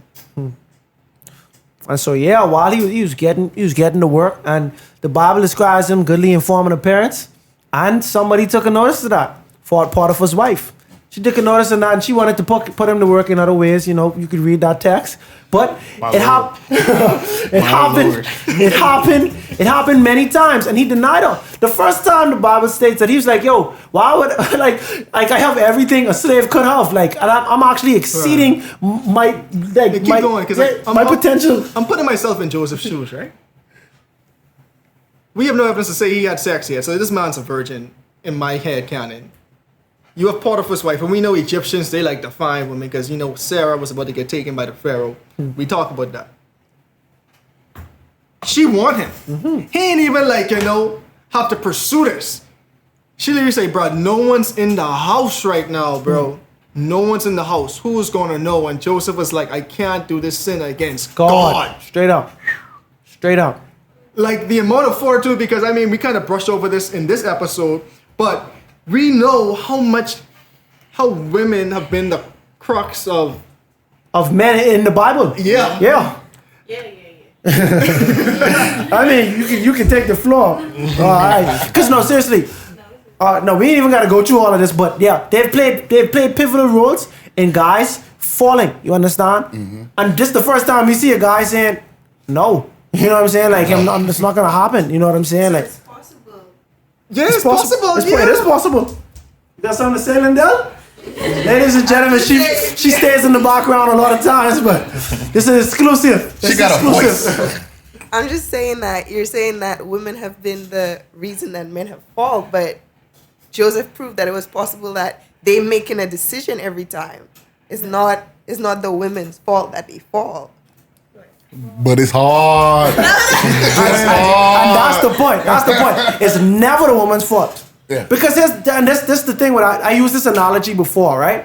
If I'm driving and it's raining, and my mom calls me, and it's storming and I can't really see, I have to choose to answer the phone and put myself at greater risk. You understand what I'm saying? My mother initiates this. I have the choice whether to say I'm gonna answer it or not answer it. You understand what I'm saying? And so that's kind of the analogy or the scenario that these guys in. The proposal has been made by women in these scenarios. These guys accepted the offer. And most times, God told them to play, didn't tell the woman. And if you've ever played the telephone game and the story goes from one head to, you know what I'm saying, the story kind of gets diluted or it might get changed. You understand? They may not have a complete understanding of how severe or important this thing is. You do. And just because they propose that doesn't mean you have to accept that. That's a very valid point, Linda. And Joseph ended up showing you, like, I know my forefathers giving it up. but they ain't me. You understand? Like it's a shirt, like when people is wearing say, I'm not my ancestors. And that was Joseph, bro. I'm literally not my ancestors. Like, this is the best deal a slave could get right now. You understand? Dang. Like, even in today's society, men wear this as a badge of honor to do these type of stuff with other people's wife. Like, you can hear it all through. You can see it in movies. You can hear it all through music. It's like they brag about this thing. Now, Joseph have this situation where, like, nobody have to know at all. The only person who could make it hard is her. If she choose to, why would she do that? That could look bad on her. You doing this with a slave? And he ain't even an Egyptian.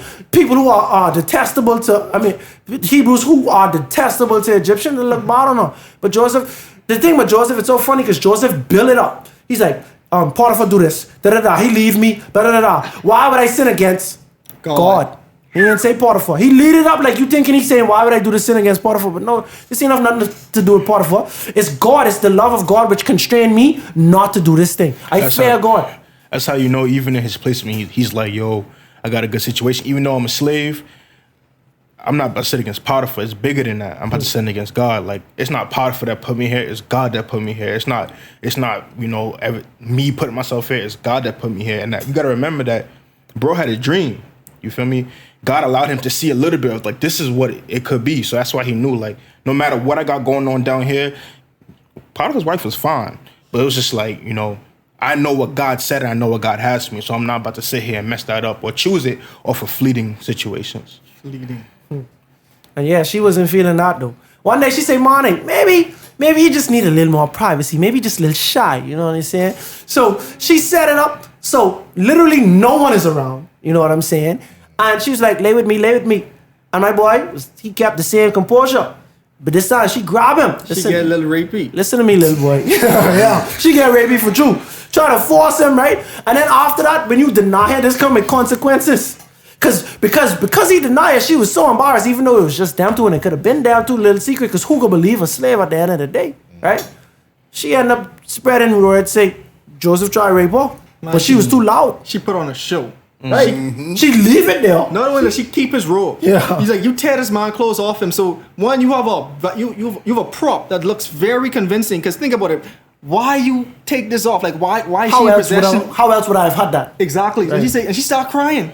The Hebrew said, you brought in my house, tried to rape me and tried to make a mockery of us. Mm-hmm. And we see Potiphar was like, bro, what? Potiphar probably was thinking, I should kill him if I believed that was true. But I don't believe that's true. So I just could throw him in jail. Because I got to throw him in jail because now you've made such a big spectacle of it. Because think about what people is do. That's what I was saying in that episode. What people is do for your wife. They willing to kill you for your wife, right? That's Egypt. Pharaoh's willing to kill Abraham for his wife. What you think the captain of the guard willing to do for his own wife? This ain't other people's wife. They willing to kill a stranger to get the stranger's wife. You don't think he would have been willing to kill someone for his own wife? Like, and you have that authority? But he's like, no, I can put him in jail. You understand what I'm saying? Like, to me, that's mercy. Man, that saying is true, that hell hath no fury like a woman scorned. Yeah. You know what I'm saying? Because she makes sure. She made it hell for him. Right. And at the same time, how do you deal with you made the right decision, but you're still getting penalized for it? And that's something that I hate on a very deep level. I hate that on a deep level. I hate that feeling. On a deep level. Bro, it's one of the worst feelings. So I think this story also kind of is like later reflected in Jesus' story because what was the who was over it? Who was the king at the time? Pilate, right? Yeah, Pilate.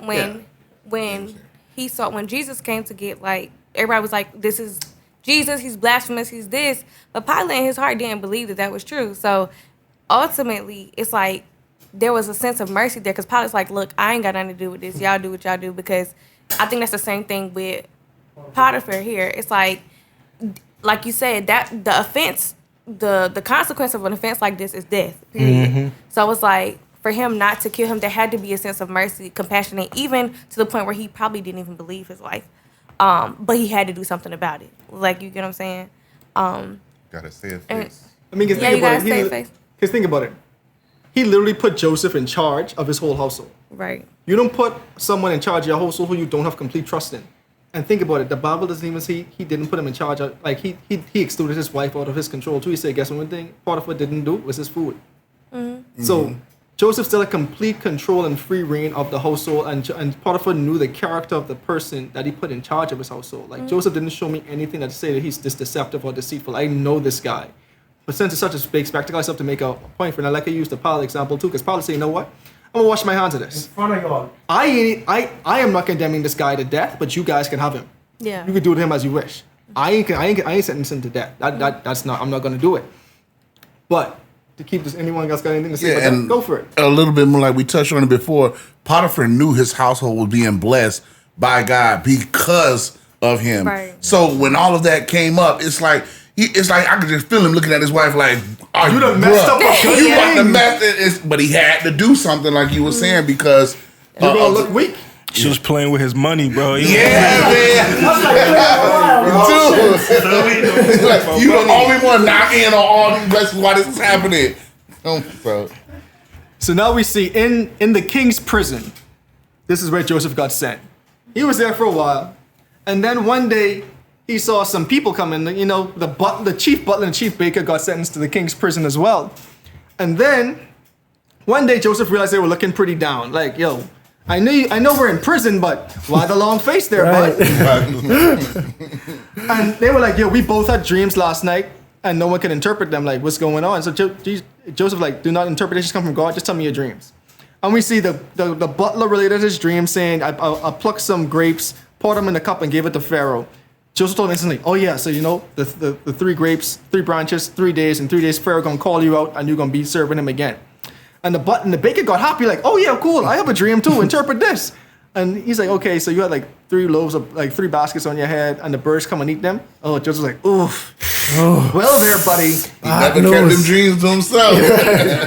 Right. He's like, well, your dream isn't going to be too happy, so in 3 days you're also going to be taken out, but you will be like impaled, and the birds will eat the flesh off of your bones. Yeah, sucks. Yeah. And then the next thing that Joseph did, he said, okay, to the cupbearer, hey, when you get out of here, forget me not. Please remember me.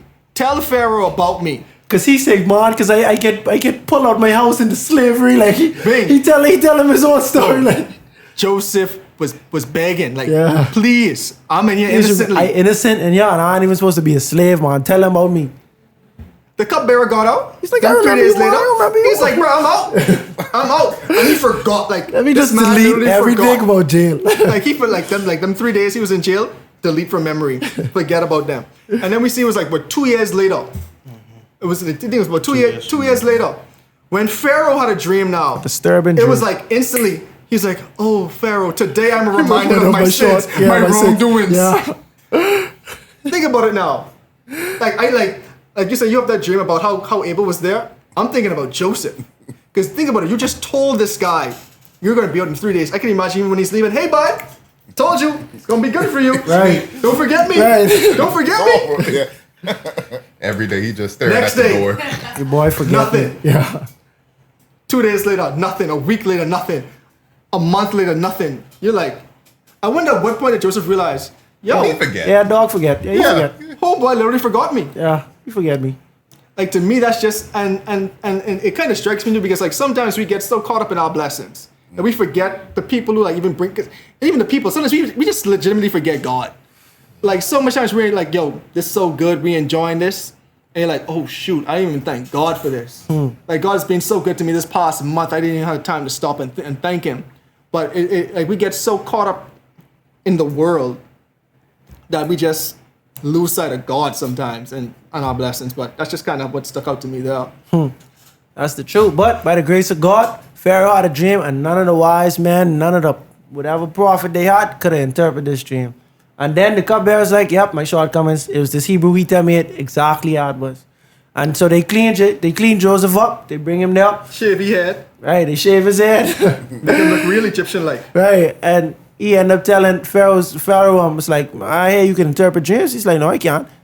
But God can. But God could. You know what I mean? I always love that, how they do that, man. It's like, oh, I hear you can interpret this dream, and they're like, no, God can. It's like they always get a glory to where it belongs, you know. I feel like a lot of times we go through, oh, I can interpret dreams, or I can do this, I can do that. But no, God is the one to give the glory to. So I always love when they do that. Exactly, because they keeping it real. And you know that's how you know they fear God too. You know what I mean? And so Pharaoh ended up telling him his dream.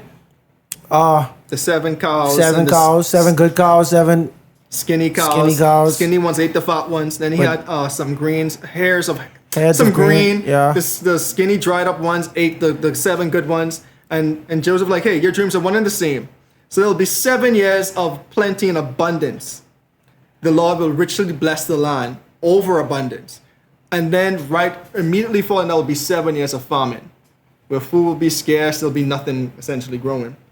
And then what I love about this, and which I didn't really pick up on like until I read it like this past time, was that immediately after Joseph gave Pharaoh like the immediate suggestion, like here's your problem, but here's your solution. Right. You should do this. You should like set up storehouses, set up green, yada yada yada. And Pharaoh was like, who is much wiser than thee to do this? And so now we see throughout all Joseph went through, being thrown into a pit by his brother, sold into slavery, going into Potiphar's house, being thrown into prison, being forgotten about in prison. Now, Pharaoh was like, guess what? There's no one else in all of Egypt. Now, I've already given my magicians a chance. They couldn't help me. I've given my sorcerers a chance. They couldn't help me. All my other wise men, they couldn't help me. You, as a man from prison who was a slave in this country, now have the opportunity to rise above everyone because I'm putting you in charge of this operation to guide us as Egypt through this time of famine. That's kind of why I feel like those 2 years that he was still in prison, it just wasn't his time to come out. It just wasn't the time for the cupbearer, whoever bro was, to remember him. You know what I'm saying? Those 2 years had to go by. Pharaoh had to try everything else before Joseph was the only option. You know what I'm saying? I think, well, I'll speak for myself. In my life, God has me stress myself out and try everything else out because I am stubborn. You know what I'm saying? So it's like, okay, this is it. You know, that's why I think there's 2 ways of looking at it. You know, either they forgot him and Joseph had to be there for 2 years and it's hard for him to see other people get out, that he helped get out and he got to stay there. Or you could see it as it's just God's timing, the same way God set everything else up, you know? So I mean, at the end of the day, God never makes mistakes. Everything happens just like you said in his time. So I completely agree with that. Yeah. Going back off of what Elijah said, like when he was in prison for 2 years, also you have to remember that like he's in there for something he did not do. And so even when I think about the 2 men who were in there, it's like at that time they're in there like Earl was saying, they got long faces, they all sad, and it's like, what you sad for? Like, you get what I'm saying? In my mind, I'd be like, what you sad for? But it's like, the Bible has already made it clear that Joseph has this gift. So earlier, he has this gift of telling, you know, interpreting dreams. And at that moment, I might have been so salty and so mad, I wouldn't have been willing to interpret your dream. Like, you get what I'm saying? Because I'm the one innocent here. What you over here, like, you know, why your face down and whatever? But it's like intentional because he needed to interpret that dream for it to make sense in the end so that the butler or whoever he was could tell old boy that, oh yeah, this is him. But it's like, you know, God is intentional. I think also that really speaks to like us being, number one, long suffering, and us also trusting the gifts that God gives us. I'll take it a step further and say, forget everybody else. I'll be mad at God. Last time I said, yo, I can't sin against God, I got thrown in jail for something I did not even do. I could have had a good time with Potiphar's wife, and I did the right thing, and that put me here. I'm gonna come out, and I'm still gonna profess the name of God. I'm not gonna claim any of the talent for dream interpretation. I'm still gonna point it up to God. So, yeah, Joseph was cut different. I ain't gonna lie, he's built different. Different. Me? But he's still ain't do what Enoch do. It's not different, but he still end up dying after living his life. I didn't speak on it. I'm like, there's literally no word that we could possibly put together to describe the exceptionality of Enoch. Like literally, there's no way. Like we can't even fathom what it took because we literally can't do it. That full story not even there. Right? I'm like, all right, well, he's a cheat code, so tell me how to do it. Bro, he had 3 verses and he's going. He's like, nope, I have to figure out by myself. I'm like, I saw you. Oh, man. Oh my. All right, so we getting towards to the end. Yeah, I was going to Genesis. say, like, what I was going to do right now, I'm just going to, like, breeze through and we just have a discussion at the end, pretty Yeah, much. yeah. So, lightning round. So now, he's in charge of Egypt. One day he realized his brothers came back. They didn't recognize him. He accused them of being spies. He said, you guys are spies. He said, no, we're not spies. He said, you know what? Tell me your story. Oh, we're from the land of Canaan. I missed something? No, go on. Oh, okay, go for it. He's like, yeah, so we're from the land of Canaan. They're like, oh, no, yada, yada. He said, anyway, you know what? Go back and get your brother and come back to prove to me that you're not spies. I swear to Pharaoh. And so they took their grain, and then while they were going back, they realized that the money that they came to buy the grain for was back in their sacks, and their hearts sank. They're like, oh my goodness. They said, God, you've done this evil thing to us, not realizing that it was a blessing that Joseph literally gave them your money back because Joseph was taxing the land of Egypt for the grain. It's a funny story that I kind of brushed over, but while in Egypt, Joseph would say, you know what? The people were running out of money. So Joseph said, you know what? Give me your cattle. They're like, okay. One year they gave the cattle for the grain. The next year they're like, hey, we don't have no cattle. We don't have no money. We don't have no cattle. Joseph's like, okay, you know what? Give me your land. So Joseph literally brought back all the land, all the money, cattle, and land from the people of Egypt, gave them all to Pharaoh. So now the people were still working to get their land and cattle back from Joseph. Joseph was a very shrewd operator. But anyway, fast forward again. So now they came back. Israel realized that, oh, he has to send Benjamin back to get more food. He said, I am not sending Benjamin back because they believed Simeon in Egypt as collateral. Joseph kept Simeon. Funny because Simeon was the one who was like the ringleader off Joseph back in the day. But anyway, so now food's running low now, and so they was like, oh, we need to go back and get Simeon, and we need food. And Jacob was like, yeah, but I'm not sending Benjamin. Judah ran hot. Judah was like, Daddy, we are not going back without Benjamin because the man already told us that we can't come back without Benjamin. So if you're sending us there without Benjamin, it makes no sense because he will not see us. Jacob yielded and said, you know what? If I perish, I perish. Because he was very dramatic. Because he's also saying God is against him. He has nothing left now. But he's saying, no, if I perish, I perish. You guys can take Benjamin. But also take double the money since you came back here with money because you guys said you did. Somehow you didn't, you forgot to pay. You came back here. He said, you know what? Take the money, take some gifts to the land so we can at least bring my son back. They get there. Joseph realized that Benjamin was still alive. There was a feast. He throws a feast. He gave Benjamin 5 times more than everybody else. 5 times more than everybody else. And these tests was really to test their characters. Because remember, the last time Joseph saw them, they sold them into slavery. Yeah, they was jealous of him. So, because, I mean, going through it, you can really think about, like, hey, like, Joseph's being, like, mean and cruel towards his brother. It was like, no, I need to see if your heart has changed.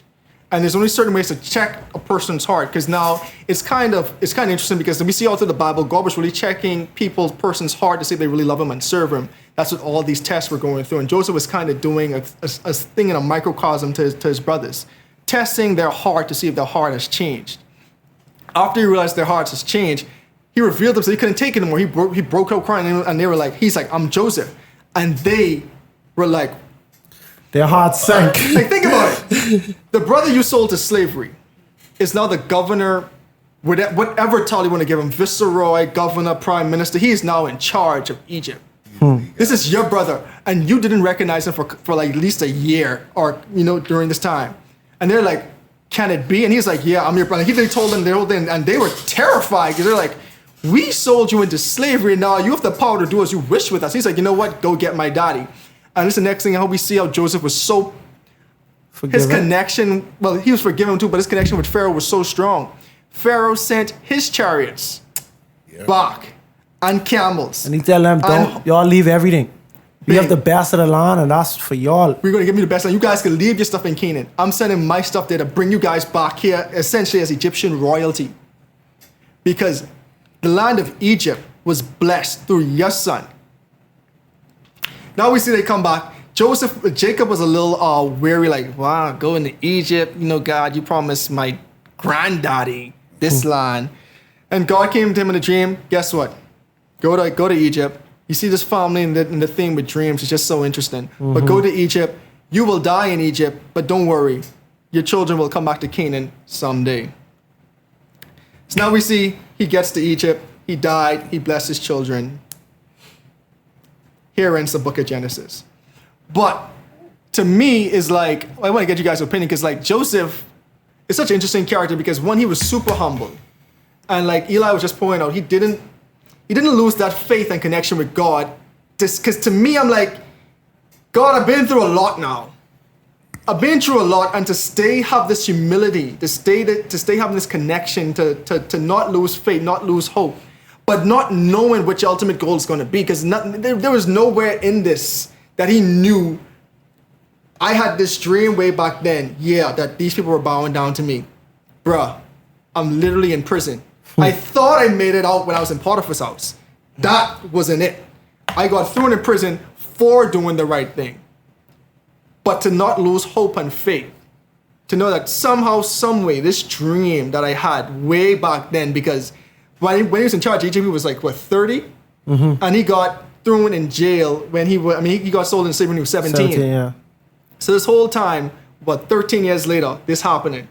And then to see your brothers and because now think about it, the 7 years of plenty had gone past too, so now he's like 37. And now they're into the famine. Because when you talk to this brother, you say, yo, this is year 2, and you have 5 years left for this famine, so y'all need to come to Egypt because y'all ain't gonna make it in Canaan. Mm-hmm. So now he's like, that's 39 years old. So at 39 is when his brothers really start bowing down to him. But to know that all you've been through to this point, to not lose faith, I personally think I would have cracked. But when I got sold into slavery, I'd be like, well, God, I need to try something else now. Right? No, see, the truth, at first, I feel like that might have strengthened my relationship with God, because now I got to be like, God, I need you to get me out of this, you know what I mean? But I think, I know, like, you know, who feels it knows it, but I feel like once I go on to jail, I'd have been like, all right, I see a trend, like, it's a downward trend, you know what I mean? Like, the only thing worse than this is to die, and I don't even mind dying, you know what I'm saying? Because I don't want to be a slave. You know what I'm saying? Like, oh, I see what's going on. Yeah, it's going down. Yeah, I got it. I bet. Like, I see you got it. I feel you. I was optimistic, my bad. You know what I'm saying? And so, yeah, like, I feel like that might have been the time. And God is so good, because if he did enough people like Joseph, you know, we talk about Enoch too, but all of these people, all right, we have people who failed, you know, and God still was able to do his will through them, even though they failed the test. And we have people who passed the test with flying colors, who God was able to do their will. And so I feel like that goes to strengthen the faith of the Christian who feels like, yo, I gotta live. Because I've heard someone tell me, you have to live like Esau to make it to heaven. And I'm like, bro, how is that possible, bro? If literally only Esau lived like Esau. We have the other prophet. What's the name? Elisha? Shaw? Elijah. John. All right, yeah. Thanks. And it's the second time, right? That's why I pointed you. Like, you can know this one, but guys get it mixed up. But we have Elijah, who also had the same ending. Yeah. And like, to me, that's a bit discouraging to say, hey, you gotta have a perfect record. You know what I'm saying? Just to make it to heaven, man. Like, who did that? You know what I'm saying? Like literally. So we have someone like Joseph, who we don't know Joseph's faults, but we know Joseph passed all of the tests made by God. You understand? But then you have people like Jacob who failed a couple of them. You know what I mean? We have Adam, you know, who failed one of the biggest tests. You know what I'm saying? And you have people like Noah who passed the test. And all this goes to show, like, God is going to forgive you through this. You understand? Like, don't think that what you did is like too much for God. You know, it's too much for God to handle, too much for God to oversee. Like, God want to see you in heaven, but you can't count yourself out. You understand? You gotta keep yourself motivated. You gotta be able to just let it go. You gotta be able to let it go and just keep rolling. And so that's why I feel Joseph is like, I feel like Joseph is for the people who need the motivation of, like, let's say you on the straight and narrow and you feel discouraged because everybody around you is evil and ain't nobody even really care about God, and you're like, what's the point of this? You know what I'm saying? Or you doing everything good and your life is not getting better. Like, the more tight you are with God, the worse your life is getting. I feel like Joseph is your prime example, because seriously though, I feel like that's the life of a Christian. I feel like the tighter you get to God, you can't expect the world to get better. Think about it. When in the story of Job, when all of the leaders of all the worlds came together, who come for earth? It wasn't Adam. You understand? The devil come. The devil come in the meeting when they had the meeting with all the worlds. And he was like, yo, why you even care about earth? And he was like, oh, I've been around. The devil says, I ain't seen nothing good in earth. And God said, you consider my servant Job. And I saw the conversation about Job even come around. But think about this. If the devil come as the leader of the world, bro, and if we look at all of the world leaders and all of the big stuff going around, and this ain't leading no one to God, right? All of these stuff, most of the stuff is being influenced by the devil. How could you expect to grow in the world where the whole system is not of God while you're of God? How do you expect to be how do you expect to rise to be one of the top members of the world following God? How do you expect your life to be easier and easier when the world at large is controlled by the enemy? How do you expect not to be a threat to him? You know, the closer you are to God, the closer you are to persecution, the closer you are to being ostracized. That's how I personally feel. And we can see with someone like Joseph, where he was tied to God, he was faithful every step of the way, and it did not work out for him until God was ready to show him what he had in store for him. You understand? And then there's still a happy ending at the end of that. That's why I think Joseph was the most beautiful way to end the book of Genesis. Because in Genesis, we are introduced to God, but we're also introduced to sin. We're introduced to the right way of doing things, and we're also introduced to the wrong way of doing things. We're introduced to our own will, for example, with Onan, you know, how he spilled his seed on the ground, and we're introduced to God's will, right? And the beautiful thing about Joseph is that when everything ended, it said, what y'all meant for evil, God turned it around for good. And because Genesis shows us sin, right? Shows us what sin is and everything. Sin isn't just what we do. Sin is a heart issue. You know, that's why the Bible says, guard your heart, because everything you do flows from it, right? Sin is a heart issue. And just to see, that's why I was so amazed when we were talking about Joseph, just to see how he never turned his heart from God. This man has known imprisonment since 17 years old. And I could even argue that he's known imprisonment from before that because his brothers hated him and he's by himself, right? So, and for him to just keep that mindset that no matter what, though he slay me, yet will I trust him. That kind of mindset, right? That's just one of the most beautiful things. And Joseph shows you that the presence of good or the presence of bad does not mean the absence of God. Because when everything was going good for him, God was there. When everything was going bad for him, God was still there. You know what I'm saying? And that's why I say, you know, they did it to Jesus. They killed Jesus. You know, if they can kill a blameless man, you know, a blameless man, who are we as Christians to feel like we're not subjected to the same treatment? Right. And Jesus even pointed on that. He said, bro, if they hate you, just remember they hate me first. Right. You understand what I'm saying? So bro, why you think you could be better, bro? If you following me, you are actually calling hatred upon your life. Right. You know? Yeah. Any of y'all get anything? All right, I'm gonna say something. And to me, it's like just looking at the whole of Genesis, right? I like the whole story in total. I like how it started in the beginning, showing us how the world started, and then even at the end, what you meant for bad, God turned into good. Because just looking at everyone, Adam, Noah, Abraham, Isaac, Jacob, just showing how these were normal human beings with normal issues that we all deal with today. But still showing how in the very beginning, God showed us his plan of redemption from the lineage of from Adam to Noah, from in the garden when he said, guess what? You will bruise his heel and he will strike your head. Just knowing that, hey, from the beginning, God had a plan of redemption, but just showing that, hey, man, it's just a beautiful story. Just showing that no matter what happens, you can still serve me and I will never leave you. You might feel that you're at your lowest point. You might feel that I'm asking you to do something impossible, but guess what? God never asks you to do anything he isn't willing to do himself. Because he asked Abraham to sacrifice his son to show me that you love me. Knowing full well that, in a couple thousand years from now, I'm going to send my own son, my only son, that you think you love your son. But I love my son even more than you could ever know. But guess what? I love you just as much because I loved you so much, I'm going to send my son. But you know what? Don't worry about it. I'm not even going to let you die. But when my son comes to earth, he's going to have to die because it's only through when his blood is shed, you will be able to live. That's the only way that I can actually have the connection I want to have with you again. Just knowing that from the very beginning that he said, you know what? I don't want man to fall, but if they ever do fall, I already have a way to come back and save them. because I still love them so much. To know that there was this much forethought from in the beginning, and the Bible just starts off with just showing us this story, but it's a story of love. It's a story of showing that there's still a human race, that we're still God's chosen people. That no matter how far we think we fall, we still can't fall far enough from God's love and His grace. That we still can't escape that. I just love it. And the lengths that He's willing to go, you know, to save us. Like, there's always a contingency plan. Always. You know, I would have been like, I bet. Adam and Eve, I just made y'all already messing up. Reset. You know, like he allowed it to keep going. And He allowed that space of choice to keep going. It started in the Garden of Eden, but it kept going. You know, because if it's not choice, it cannot be love if it's not choice. If it's not choice, then it's oppression.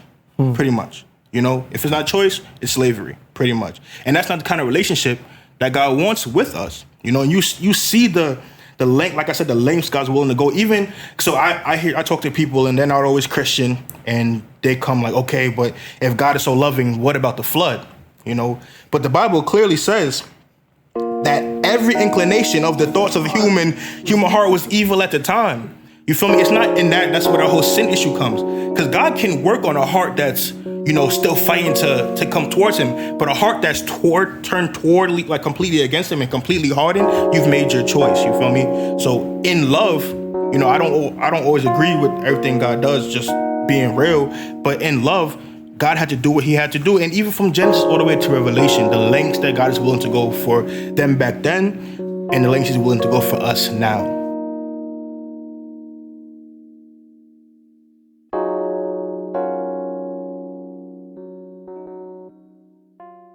A special thanks to everybody that came along this journey thus far. And oh, what a journey it has been. Here we see the creation of man, the fall of man, the descendants of Abraham, the ending of the world by flood, and we ended with Israel and his family residing in the land of Egypt. But years have went by, and that family is now a nation. And let's just say the Israelites have now overstayed their welcome in Egypt. But we will begin a new book, the Book of Names, the Exodus, and we'll also talk about the enslavement of the Israelite people on the next episode of A Breath of Fresh Air. Tonight's episode included voice acting by Dominic McFall, Ayana Albertson, as well as your hosts, Earl Roberts and Nakhaz Gay. Remember to go ahead and research on your own in order to get a more firm understanding of tonight's episode. And if you enjoyed it, make sure to like, subscribe, and share with your friends. You can follow us on social media at A Breath of Fresh Air Pod on Instagram and BOFAPOD on Twitter. Thanks everyone, and we'll see you next week.